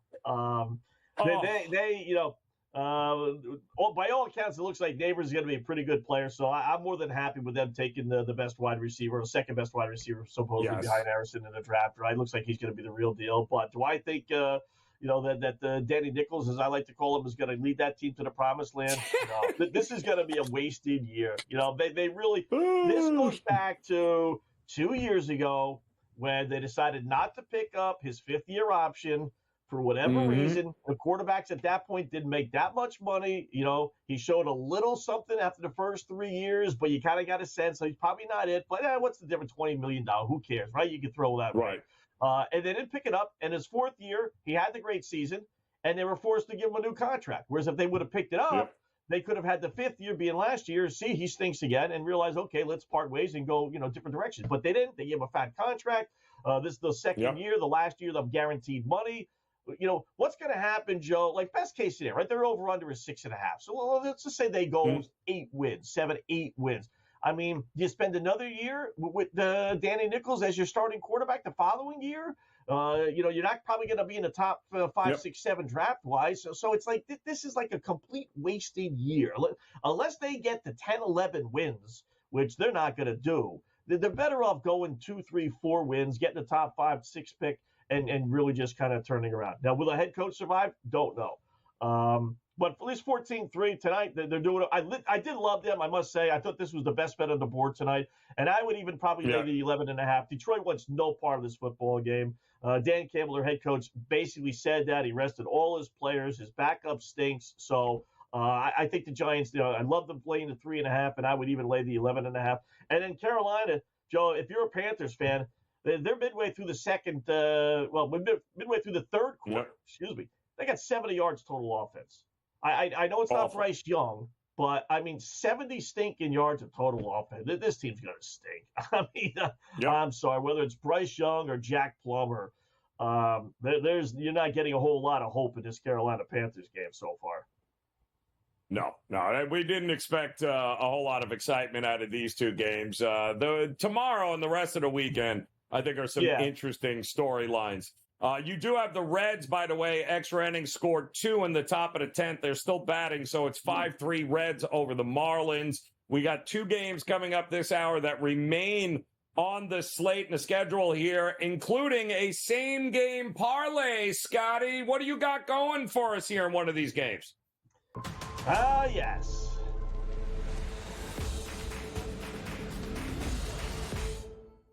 All right, let's go with a little SGP same-game parlay, Arizona versus Philadelphia. One hot team, one ice-cold team, although the Phillies did take 2 or 3 from the Dodgers, but they're still only 6-12 since the All-Star break. Arizona, on the other hand, 14-4 since the break. And 18-5 their last 23 games between them and San Diego in the NL West. Boy, I tell you what. But let's start there. We got a 6-pack here. The pieces are all going to pay over 10-1. Arizona at home, basically pick them minus 116 or so against Philadelphia. We'll use Ketel Marte. He's on fire. He's hitting 340 at home. He's got hits in 17 of his last 20 games. So let's use Marte to get a hit minus 370, which is just criminal. Get an RBI, a little bit more to my liking, plus 110. Then we're going to use Lourdes Gurriel to get a hit, minus 290. He's their second or third best player. Alex, we don't generally switch back and forth, but, FanDuel and the likes are getting wise to this stuff. You got to throw in a bunch of pieces to make it a halfway decent price. So I'll flip over to Alex Bohm, getting the hit, minus 340. He's been on fire. Obviously, one of Philadelphia's best players, and him to get an RBI as well. The over-under is skyrocketing to 10.5 now. This game opened up at 9. We're going to get some runs, and if that's the case, I think both these guys in the middle of both lineups are going to produce tonight. So add it all up. Arizona, Marte hit, RBI. Gurriel a hit for Arizona, and then Bohm a hit and an RBI for Philadelphia. 10.5 to 1. I think it's doable tonight. Why not? This is, boy, oh boy, if anybody has really turned it on over the last month or so at the plate offensively, it's been this Arizona team who they might just be the hottest hitting team in Major League Baseball even prior to the All-Star break, and that has just kind of propelled them to where they need to be. So there could be, Scotty, I think, an opportunity here for the Diamondbacks and even their team total to go flying over. I don't know what to make of Montgomery, though. What do we know? What happened to him? I don't get it. He's got a home ERA of nearly 9. He's allowed 13 runs. What am I missing with Montgomery here? Yeah, and he was so good last year, right, in the postseason. I know. So I don't know if that was just a one-year blip after he, left the Yankees and he got his, deal with the devil, if you will, and, it was great, but he's back to being Jordan Montgomery, right? And there's no other way to put it. He's a 500 pitcher, basically, with that kind of ERA, right? He should be. So that's it. And I guess that's why that line, one of the reasons why that line's all the way up to 10.5. I can't put any faith in him. I mean, I am because I'm betting him, but I just, I got Arizona at home. So I'll do that since they're playing so well. Like I said, 18-5 the last 23. But, Howard's nothing special. And the Phillies have lost, 7 of 10. Although they did win 2 of 3 from the Dodgers. So give them a litlittle credit here. Right. But, again, they're not playing great baseball. So give me the hot team. Forget about who's starting and just give me the hot team. Maybe an Arizona team total as well, like you said, Joe, the way they're hitting the ball. I can't. I mean, especially at home against righties over the last month, they're hitting 320. I mean, they are just they're seeing it well. They're crushing it, and maybe that's what you're going to need with Montgomery because you're going to need some run support. And if they give it to him, whoo, there's going to be interesting. That's a tough turnaround for Philadelphia, isn't it, too, Scotty? Yeah. I mean, coming out of the, you know what I mean? Now you got to go back-to-back against Arizona, who's playing great baseball. So that's a big ask in this one. Don't hate the over in the game either. What about the Detroit one? Are you looking at are we looking at another over tonight, like we looked at the unbelievably low, obnoxious number of 6 last night? Are we thinking 8 in this one? I'm thinking 8. Yeah, why not? I'm thinking Seattle too. You know, they were undecided on who they're going to end up pitching. So who they actually settled 8-3, by the way, Cincinnati. Boy, the game, these extra inning games, man, they all go over. It is amazing. Oh, yes. They had that over under at 8.5 on a 3-3, and it's 8-3. The game still stinking went over. It's amazing. So we'll talk more about it when we get back from the break. But 8-0 are the Mariners. You said it. Woos last game home starts. They lose with this guy in the hill at home. And this kid is, we got to look at his, we'll do his strikeout prop when we get back here and see if there's any value on him, because it wouldn't shock me if he gets double digits here tonight. So come back. In-game live. PrimeTime continues here on the grid.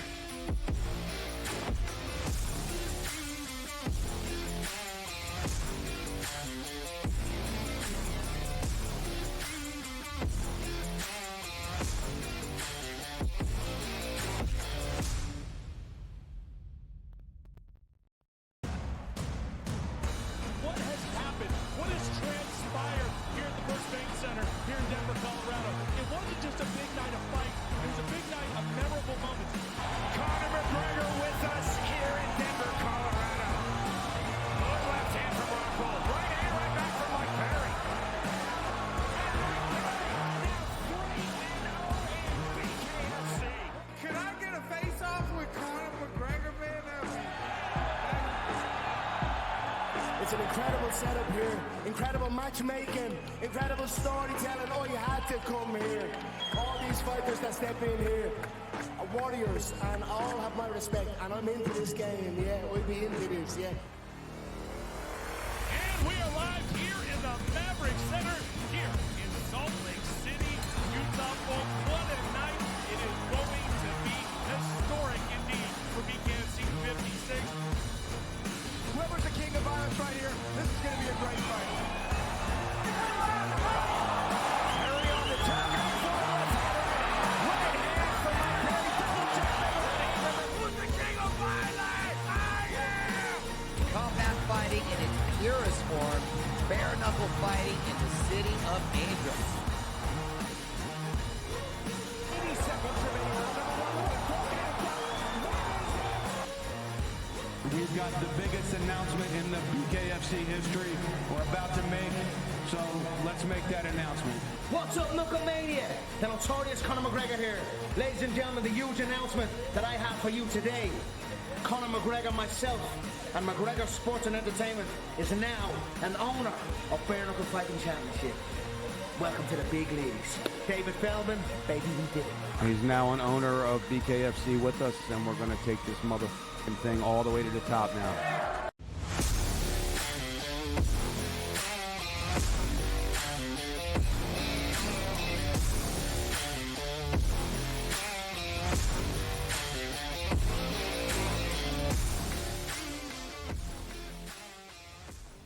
All right, welcome back in-game live primetime on a Thursday night. We welcome back the NFL. It is here to stay as the NFL preseason underway with a couple of games. We'll get you caught up with all of that. Plus, we'll look ahead to some interesting storylines to look forward to here in week 1 of the NFL preseason. But we got a couple of Major League Baseball games coming up. We were just talking about Detroit and Seattle. And if it's one thing we know for sure, there's a lot of storms in the area in the Northeast. I don't know, Scotty. It feels like there might be a black cloud in Seattle with this game here tonight. So tell me what we're looking at.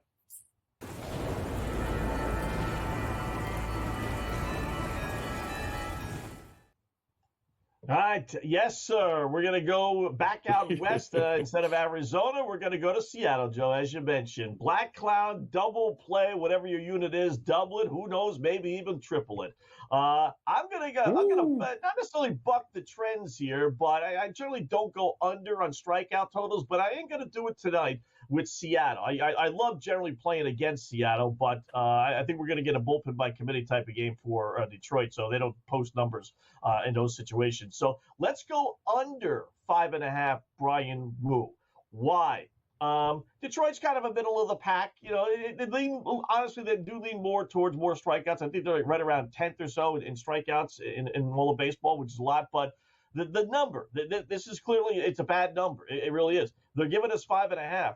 He's had 12 games this year in which he started. He's only had 6 strikeouts 3 times. Three out of 12. And this is really what pushed me towards the under, Joe. He's coming off a performance 92 pitches. So what? That's his season total. Or season high total. So when you come off, he's usually a 60, 70, 80 guy. Now he's coming off a performance in which he threw 92, which tells me they're not going to keep him out there very much longer because they don't go 90 with him. So, like I said, they go 75, 80. So we got that in our favor. And then we got, he's only had 6 strikeouts, albeit once his last game. But we're going to work in our favor as well because he's yet to have back-to-back games where he's had 6 strikeouts. He only had 3 all season. So they're giving us a number that's not right. They're giving us an opportunity to go with a pitcher who's coming off his season high in pitch thrown. And we're asking him to do something he's yet to do this year, and that's back-to-back 6 strikeouts. So add it all up, give me the under, believe it or not, Brian Wu, Seattle Mariners pitcher. Woo! Getting it done here. Looking, hey, little pitch to contact, not a problem there. I don't hate backing Seattle in the first 5 in this one either. I might even lay a little half run because Detroit is pitiful offensively here, and I don't see them scoring a lot of runs. Now, the good news is I don't see the Mariners scoring a ton of runs either, but I do think that Wu's got a pretty good shot of limiting the action here with Detroit, as that total is hovering around 7.5, but I'd much rather back the home team with the better starting pitcher on the mound in that one. So 2 games remain in Major League Baseball. Currently, though, a couple of games still underway. 7-2, the Blue Jays looks like heading up bottom of the 8th inning. They're up 7-2. And we were commenting last segment there, Scotty. We saw Vladdy in a stand-up triple spot with a terrible play by the right fielder. I guess he was a single away from a cycle tonight, so he is absolutely crushing, but I don't think he's getting back up in this game, is he? No, and that's not right. They shouldn't offer you that bet. Like if you go to I agree. 2 ways you can bet it. A guy can get a single, you can bet it that way, or I think now they even offer, will he complete the cycle for the single? But unless they turn the lineup over again, he's not getting up. And in a 7-2 game, you're not going to extra innings. They're not batting in the bottom of the 9th, so you got one opportunity, bottom of the 8th inning. You would need 5-6 guys to get up in order for him to even get a chance to get 5th. That extra hit. Yeah. 5th, he's set to bat 5th. You need 2 guys to get on base. I mean, it's not impossible, but in a 7-2 game, let's get out of here. Getaway day, right? There's no reason for them to really want to kind of pound away. But, maybe they're knowing that he needs a single. Maybe they would. But I don't unless they told me, Joe, I get my money back if your guy doesn't bat again, then it's fair. Then it's like, okay. But to throw that out Correct. there, It's a push. Make it a push if he doesn't bat again. That's all, Just like if you do any other kind of prop, if you bet, Vlad to get, 3 hits and he doesn't start, then it's no bet. So same thing here, right? Yep, I agree. Same approach. Speaking of batting, the Reds are still batting in the top of the 10th. Wow. It's now 10-3. As that game is just unbelievable. That was a 3-0 Reds game till about the 6th inning. The Marlins tied it, and then we got no runs until extra innings, and the Reds are still up in the top of the 10th, and they're up 10-3. The Yankees are still terrible. Only 3 hits, 1 run. They are losing bottom of the 7th to the Angels 8-1. We do have a game with the Rays and the Cards. Rays just tacked on another one, so it's a 4-3 Cardinals lead here, Scotty. Might we be interested in maybe a little come from behind plus money with the Rays in this one?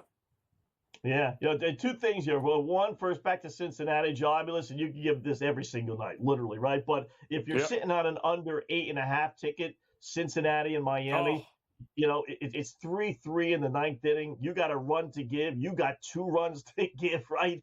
Forget about it. 7 runs in the 10th. I mean, you talk about just another bad beat, boy. These under tickets just go when it goes extra innings, forget about it. There is no cushion big enough. So Tampa Bay just, I should have just started with that because Tampa Bay just scored 2 more runs. They now lead St. Louis 5-4. Now Monster minus 230 favorite. Now I would go to St. Louis plus 176. So I like the Cardinals anyway in the game. Yeah. Correct. I agree. That's the way to look at that one. All right, good game remaining there. Still nobody out, I believe, here in the bottom of the 8th for the Blue Jays. So maybe Vladdy gets up with an opportunity for the cycle. We'll keep you posted on there. We got a big run in the Patriot game by yet another quarterback. We'll get you caught up with all of it when In-Game Live Primetime continues here on the Grid.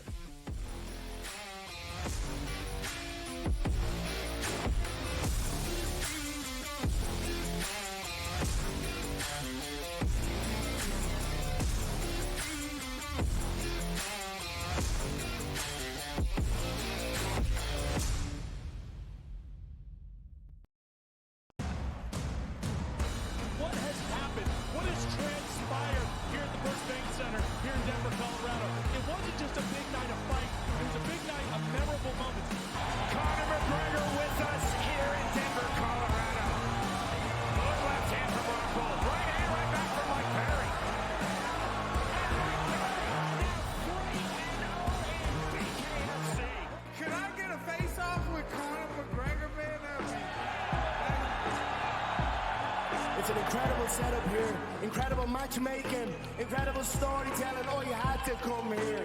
All these fighters that step in here are warriors, and all have my respect. And I'm into this game, yeah. We'll be into this, yeah. And we are live here in the Maverick Center, here in Salt Lake City, Utah. Folks, what a night. It is going to be historic indeed for BKFC 56. Whoever's the king of violence right here, this is going to be a great fight. Harry on the top. Right hand from my daddy, double champion. Who's the king of violence? I am! Combat fighting in its purest form, bare knuckle fighting in the city of angels. 80 seconds remaining. We've got the biggest announcement in the BKFC history we're about to make, so let's make that announcement. What's up, Knucklemania? The notorious Conor McGregor here. Ladies and gentlemen, the huge announcement that I have for you today. Conor McGregor, myself, and McGregor Sports and Entertainment is now an owner of Bare Knuckle Fighting Championship. Welcome to the big leagues. David Feldman, baby, we did it. He's now an owner of BKFC with us, and we're going to take this motherfucking thing all the way to the top now.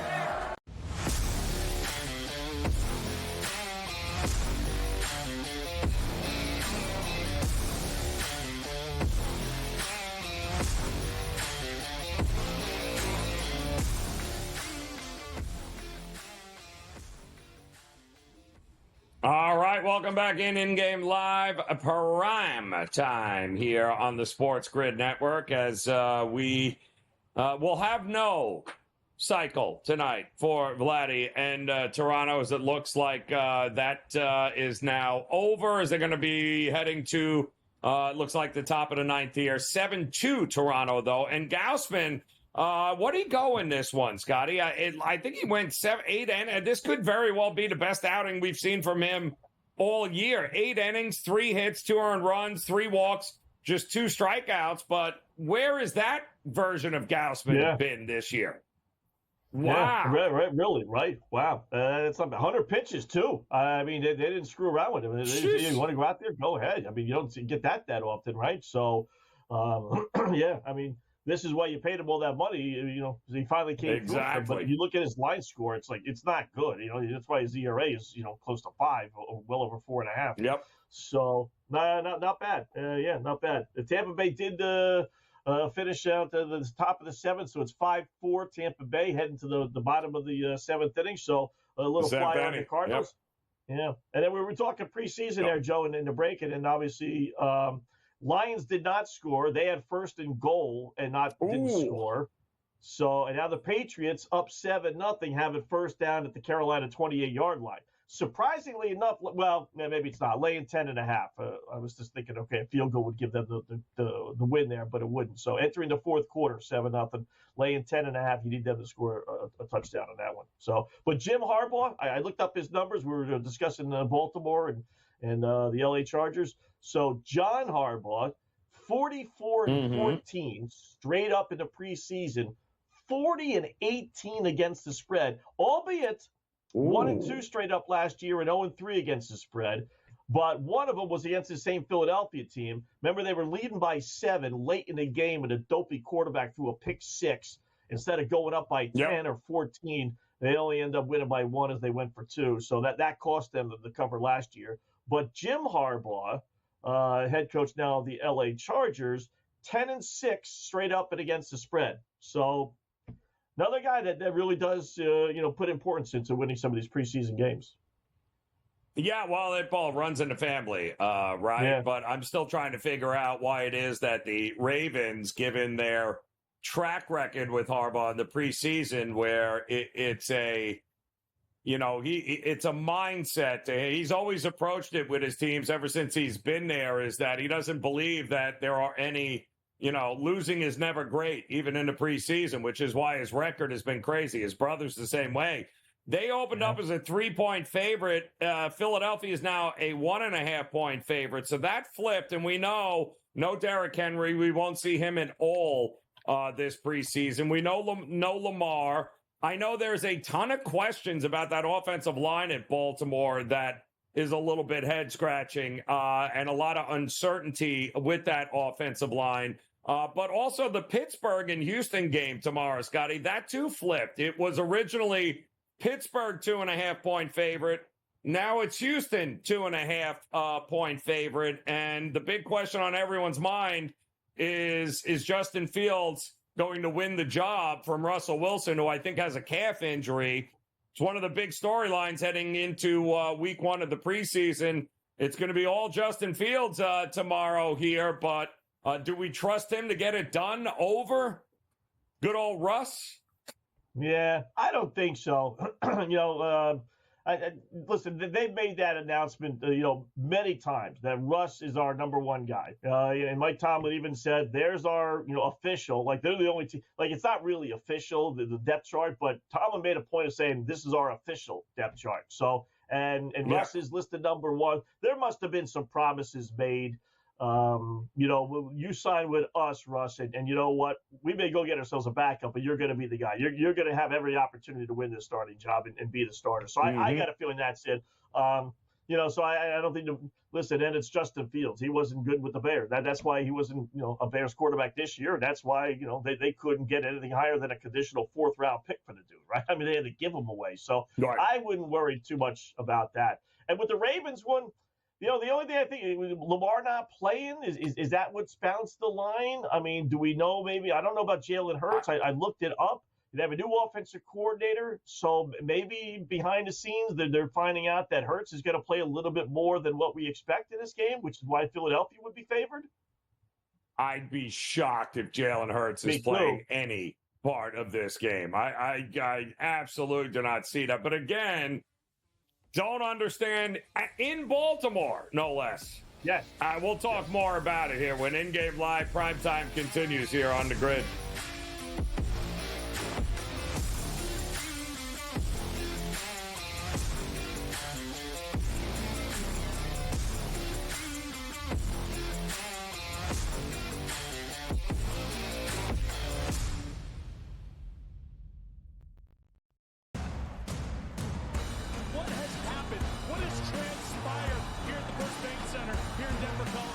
It wasn't just a big night of fights. It was a big night of memorable moments.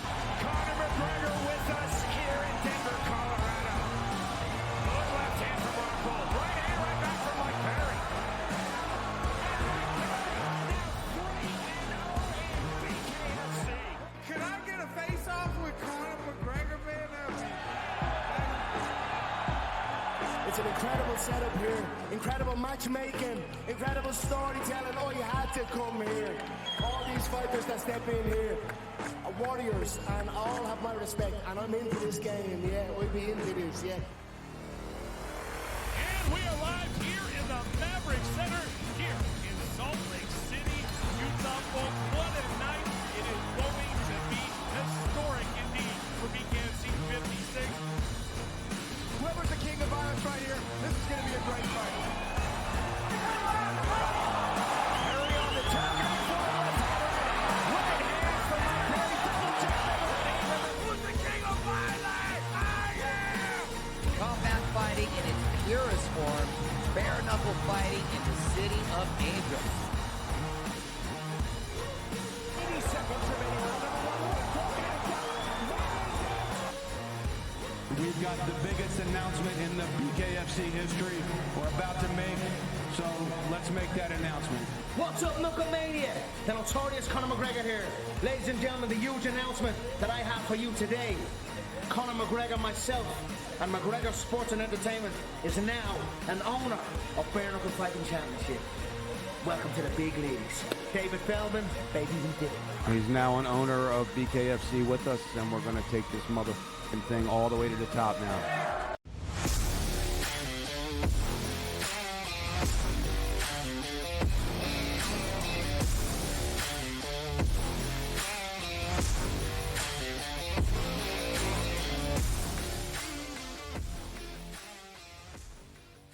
All right, welcome back in-game live primetime here on the SportsGrid Network. Joe Raineri alongside Scotty Wetzel as the Patriots have opened up a 10-0 lead on Carolina. And I believe, is that Joe Milton at quarterback that I'm seeing for the Patriots? Yes, Joe Milton played on 9 different college football teams in his career, and now he is playing on the New England Patriots here. And we were just talking about the Panthers, who finished 2-15 last year.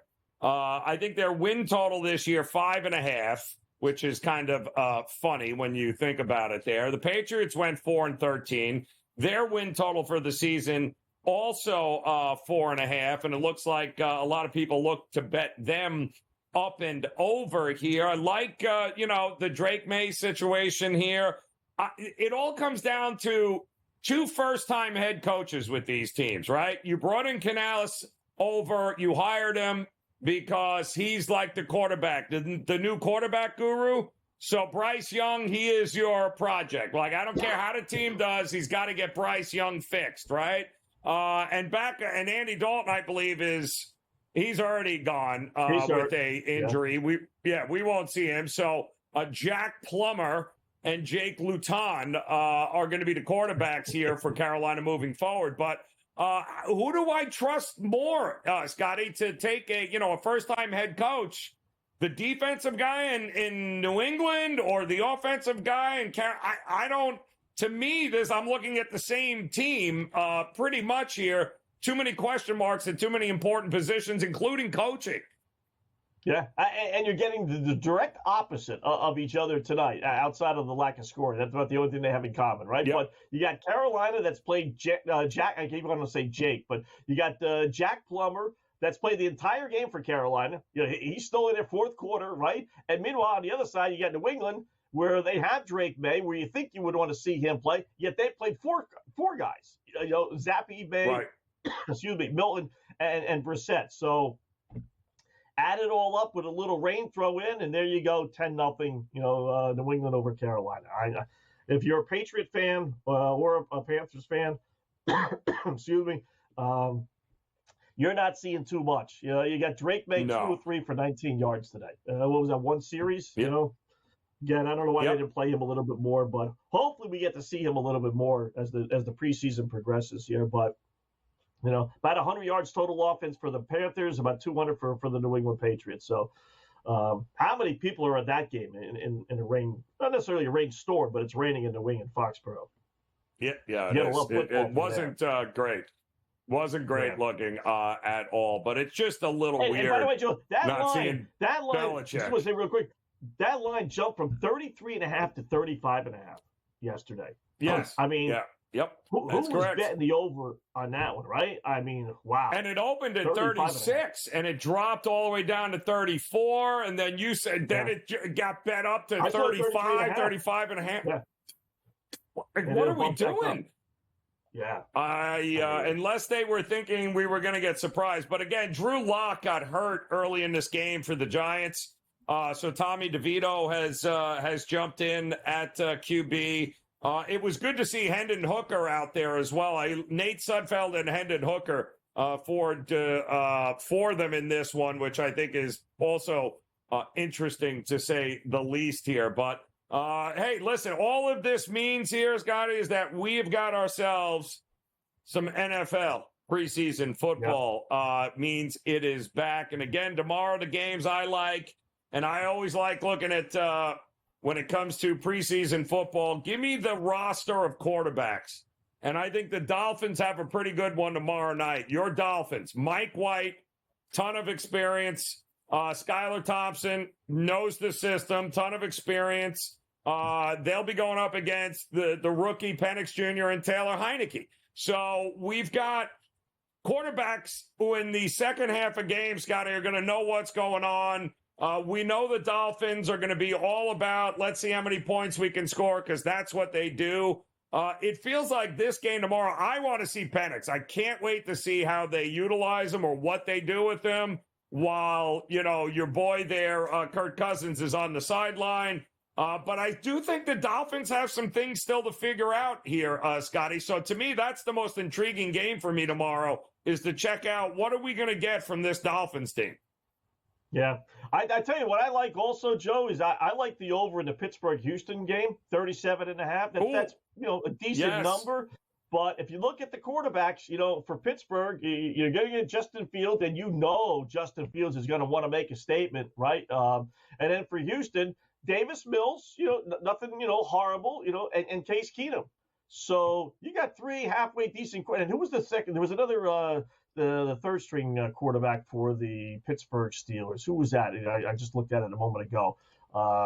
Anyway, but just remember, Kyle Allen, the guy that's got a lot of NFL experience. So you got Justin Fields and Kyle Allen on Pittsburgh's side, and you got Case Keenum and Davis Mills, and you're not going to get to 37.5. And they all kind of have, not that they're vying for the starting job with Houston, but they are vying for that backup job. So you know that, they want to get on this roster. So you got four guys that really want to do well, might get the, little more extended time with the other starters to give them each a chance. So 37.5 is the modest total. Check the weather, because it's raining all up and down the East Coast, but I think Pittsburgh is enough further west from the, from the East Coast, but they might not get that. But I do like the over in that game.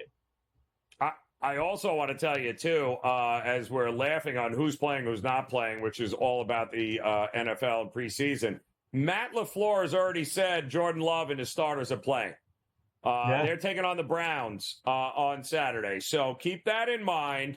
Stefanski had mentioned that Deshaun Watson will not play, but a lot of the other starters will play, 10 to 12 plays in the game. But when you look at, the quarterback room is Jameis Winston, Dorian Thompson-Robinson, and Tyler Huntley. All dudes with experience from playing. So, so you got to think that the Browns are certainly going to have a pretty good opportunity to win some preseason games here. And when you look at Green Bay, Sean Clifford, Michael Pratt, is your quarterback for Green Bay. So I do believe Sean Clifford, I still thought he was at Penn State. That's how crazy it is. Penn State, yeah. Michael Pratt, too. Michael Pratt, too, was at Ohio University. He was there forever, or Nichols, or it's one of those schools there. Josh Jacobs, Marshawn Lloyd out, so they don't have any running backs. If you want to know why the number has been heavily skewed towards the Browns, that's why. I like that quarterback room. There's a few teams I like the experience in the quarterback room. I'm not sure what I'm doing at all this year with Denver, with Stidham at the top. Bo Nix. Is Bo Nix your starting quarterback when the season starts? You know, it's funny, Joe. He was listed this week, and I'm just going to double check. I don't think they'll change it, but he was listed third, not only not first. Yeah. Forget about that. You know, he was listed third on the depth chart for quarter. Now today they got him listed as number one. So, but I was going to make a point of like he was behind Zach Wilson. And Jarrett Stidham. So for whatever reason, they got him anointed number one. Maybe that means he's going to start. I don't know. This is a good opportunity, Joe. I don't do this very much in the regular season, but if you want to bet the preseason games, bet the halftime line. You know, you're going to get generally a little better number, and you could have the best quarterbacks playing, but if they're only playing a quarter or a half, then you're screwed, right?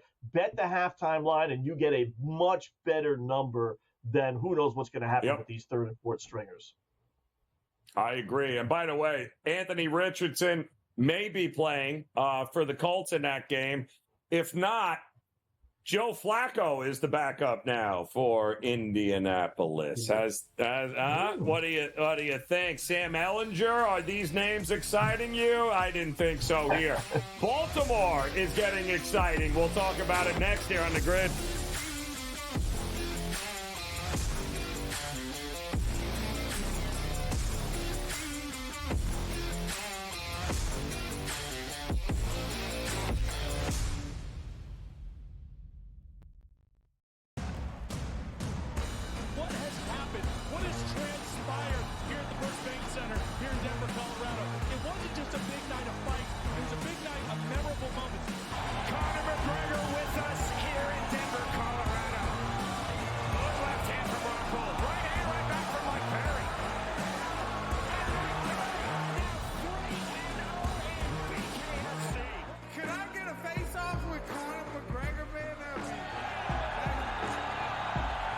It's an incredible setup here, incredible matchmaking, incredible storytelling. Oh, you had to come here. All these fighters that step in here are warriors, and all have my respect. And I'm into this game, yeah. We'll be into this, yeah. And we are live here in the Maverick Center, here in Salt Lake City, Utah. Folks, what a night. It is going to be historic indeed for BKFC 56. Whoever's the king of violence right here, this is going to be a great fight. Harry on the top. Right hand from my buddy Double Jack. Who's the king of violence? I am! Combat fighting in its purest form, bare knuckle fighting in the city of angels. 80 seconds remaining. We've got the biggest announcement in the BKFC history we're about to make, so let's make that announcement. What's up, Knucklemania? The notorious Conor McGregor here. Ladies and gentlemen, the huge announcement that I have for you today. Conor McGregor, myself, and McGregor Sports and Entertainment is now an owner of Bare Knuckle Fighting Championship. Welcome to the big leagues. David Feldman, baby, we did it. He's now an owner of BKFC with us, and we're going to take this motherfucking thing all the way to the top now.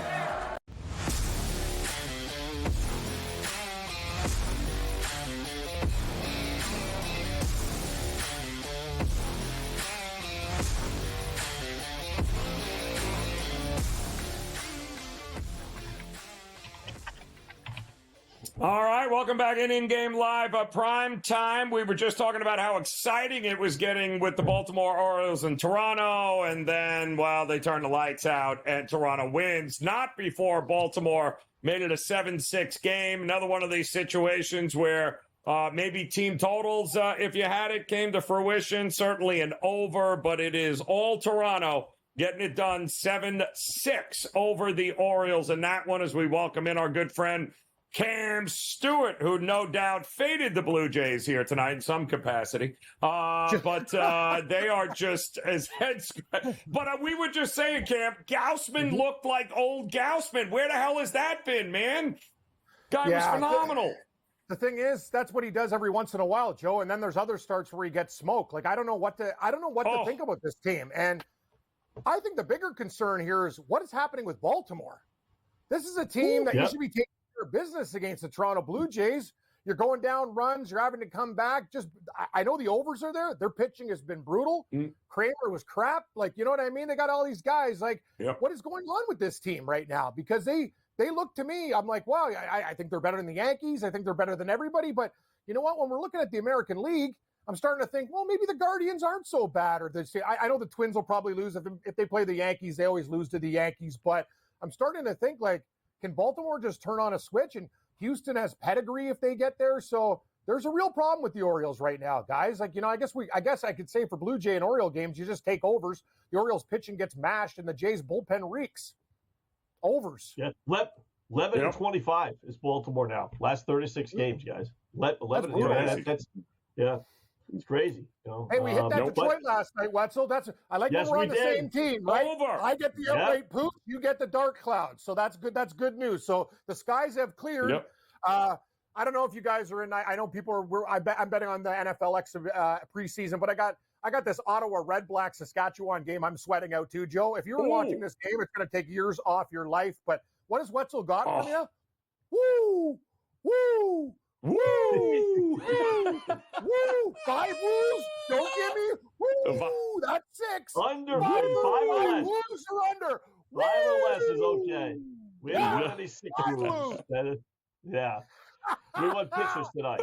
Love the Joe, under we're 5.5. alive in the ladies' golf too.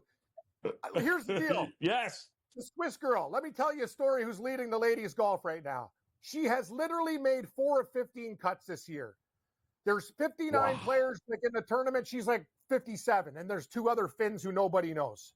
This is unreal what's happening here. All the early wave, they went out, but I'm telling you, Joe, Lydia Ko, what we talked about. Korda took a trip. Like, what is with this girl on par 3?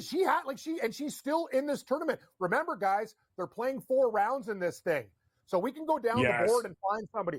The girl that I like that me and Morency talked about last night, she's 5 back. Cynical, like she's the Vietnamese girl, whatever you can get on her. She's my horse. I already got Zhang. She's only 6 back. I'm telling you guys, this girl at the top is going to fade. You could take anybody from like 10 to 1 up in this women's tournament. I'm telling you, the winner will not hold on. If she does, Joe, Scott, I'll be absolutely flabbergasted.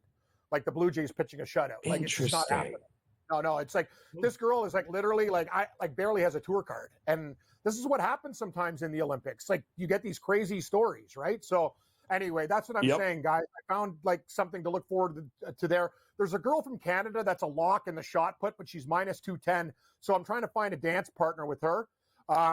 Other than that, guys, I like the Ottawa Red Blacks minus 3.5 live. And the total of this game is 20.5. I lean under. It is absolutely pouring right now in Ottawa. As Gabe says, it's always bleak in the nation's capital. And it is, because it's like every time we watch an Ottawa game, it's like death. Like I'm waiting for Dracula to pick off somebody because it's always dark, rainy, gloomy. Guys are dropping balls. It's been sloppy. So basically that's what we're saying.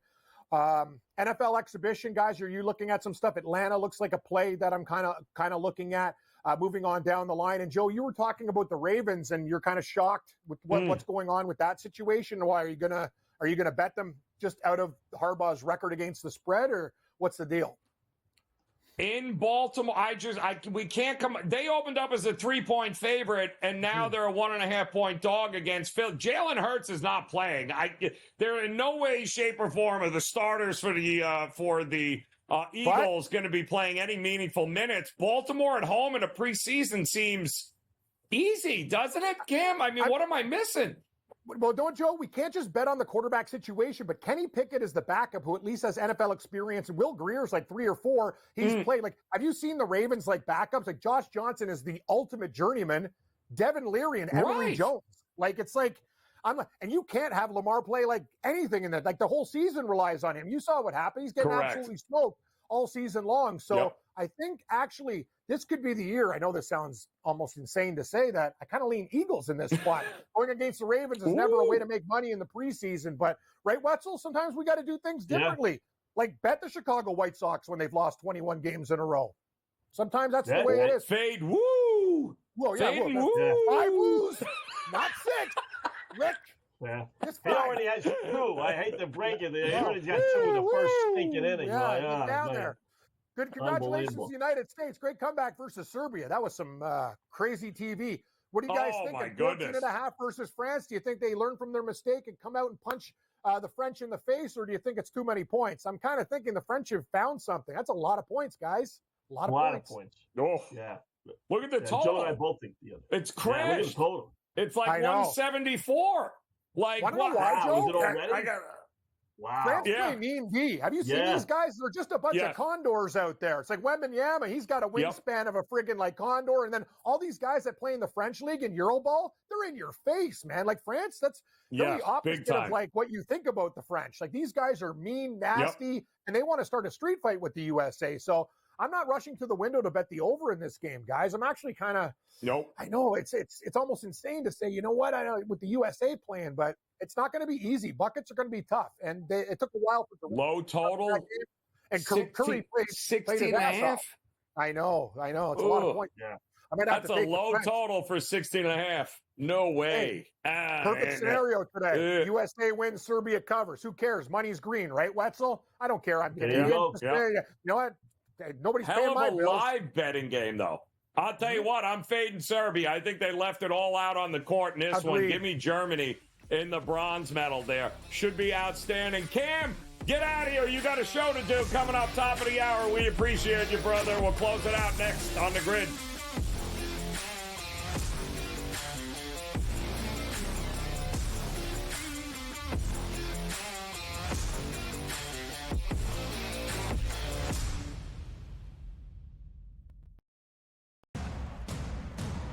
What has happened? What has transpired here at the First Bank Center here in Denver, Colorado? It wasn't just a big night of fights. It was a big night of memorable moments. Conor McGregor with us here in Denver, Colorado. Good left hand from Rockhold. Right hand right back from Mike Perry.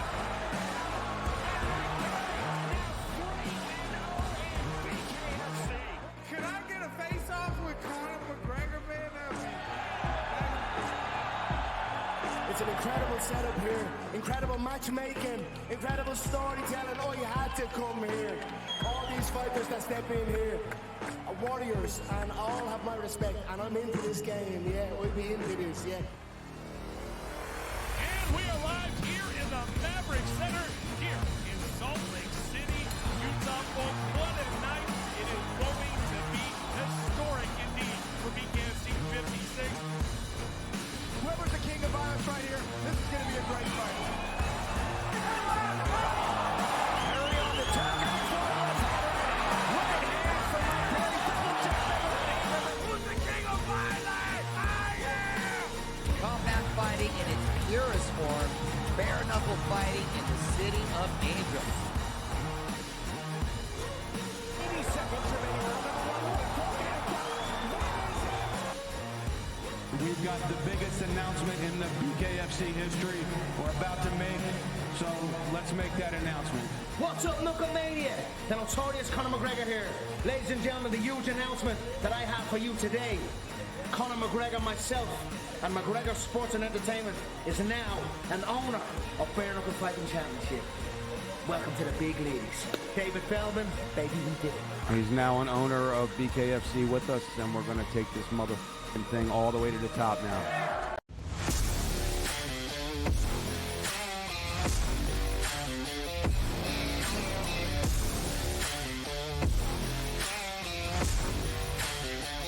No, they're not. Oh. All right, welcome back in-game live, prime time as we close out this edition with you. Joe Raineri alongside Scotty Wetzel. Get ready to hand it off to Cam Stewart and, of course, the Sports Rage Gabe Morency. They are coming up, and they'll have you the rest of the way here as we get ready for the final two games on the Major League Baseball slate tonight. Phillies Diamondbacks, top of the second, no score there, Scotty. And the Tigers and Mariners also no score. Top of the second, but Brian, woo, striking out all sorts of dudes. What's going on here?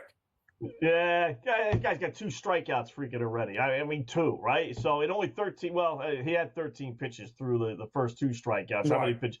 To me, it's the pitch count. We got to get, I don't think he's going to go much past 80, 85. He's got 16 pitches. that's not too bad. I'm not happy with those 2 Ks though in the first inning. The Tigers just stink. They're just awful. So first 2 guys struck out. I mean, man. So but that's okay. We'll just we got 3 more to give, and I'd say another 60 to 65 pitches. So let's keep your fingers crossed on that. And then they got through the first. I don't know what the nerf fee was for this Philadelphia-Arizona game. I don't generally bet that. I know a lot of people do like those, the nerf fees and nerf fees, but I'm sure it was probably plus money for the nerf fee. And somehow or another, despite 3 hits in the first inning, nobody scored any runs. Crazy. So that line, Joe, was 10.5, right? We said 10.5. It's down to 8.5 because they got through the first inning with no runs. Full two runs off. Wow. It's amazing. That's just crazy. We got also the Yankees have finally put on a couple of runs there, but a little too late. They're coming up bottom of the ninth, 9-3 in that one. The Rays tacked on an extra run, 6-4 there, Scotty, over the Cardinals in the top of the ninth. And I do believe Baltimore with that loss, even if the Yankees lose, they're still a half a game behind the Yankees in the American League East. But I think the Central is more fascinating with the Guardians having lost 5 straight games now. They are terrible since the All-Star break, Scotty. Could the Twins, or dare I say Royals, make a run at this? Right. It's amazing. They were doing well. They won the first 2 games of a series against Baltimore after winning a couple of games against Detroit, and Arizona went in there. They lost the last 2 against the Orioles, and then Arizona went in there and swept them, including a doubleheader.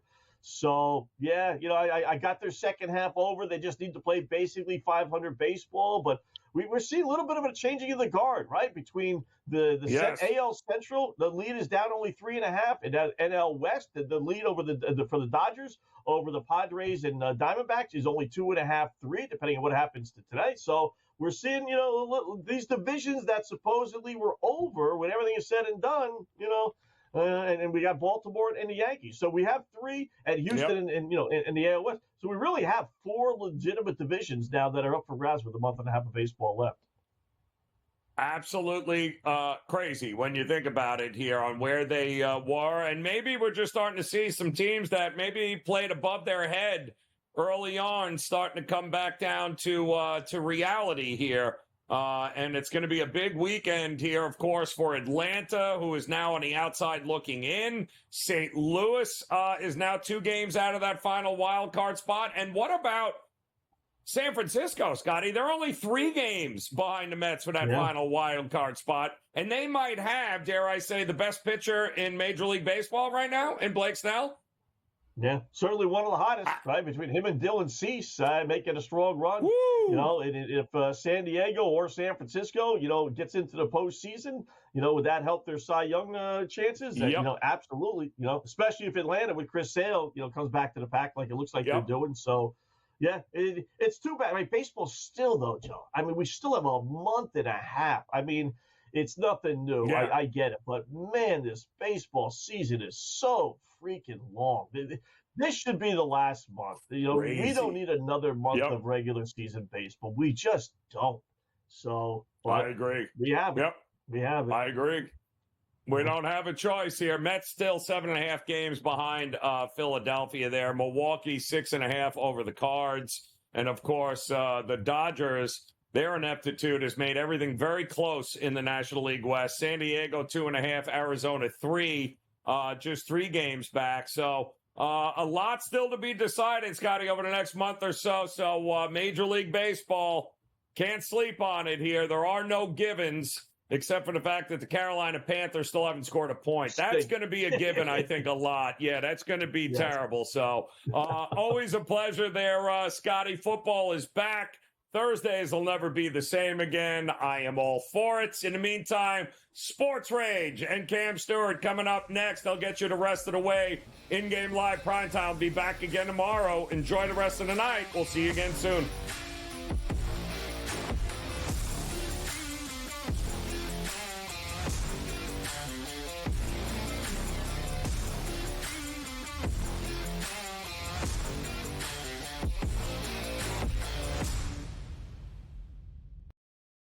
Try and set the stage for what should be a great year of NFL action. There's a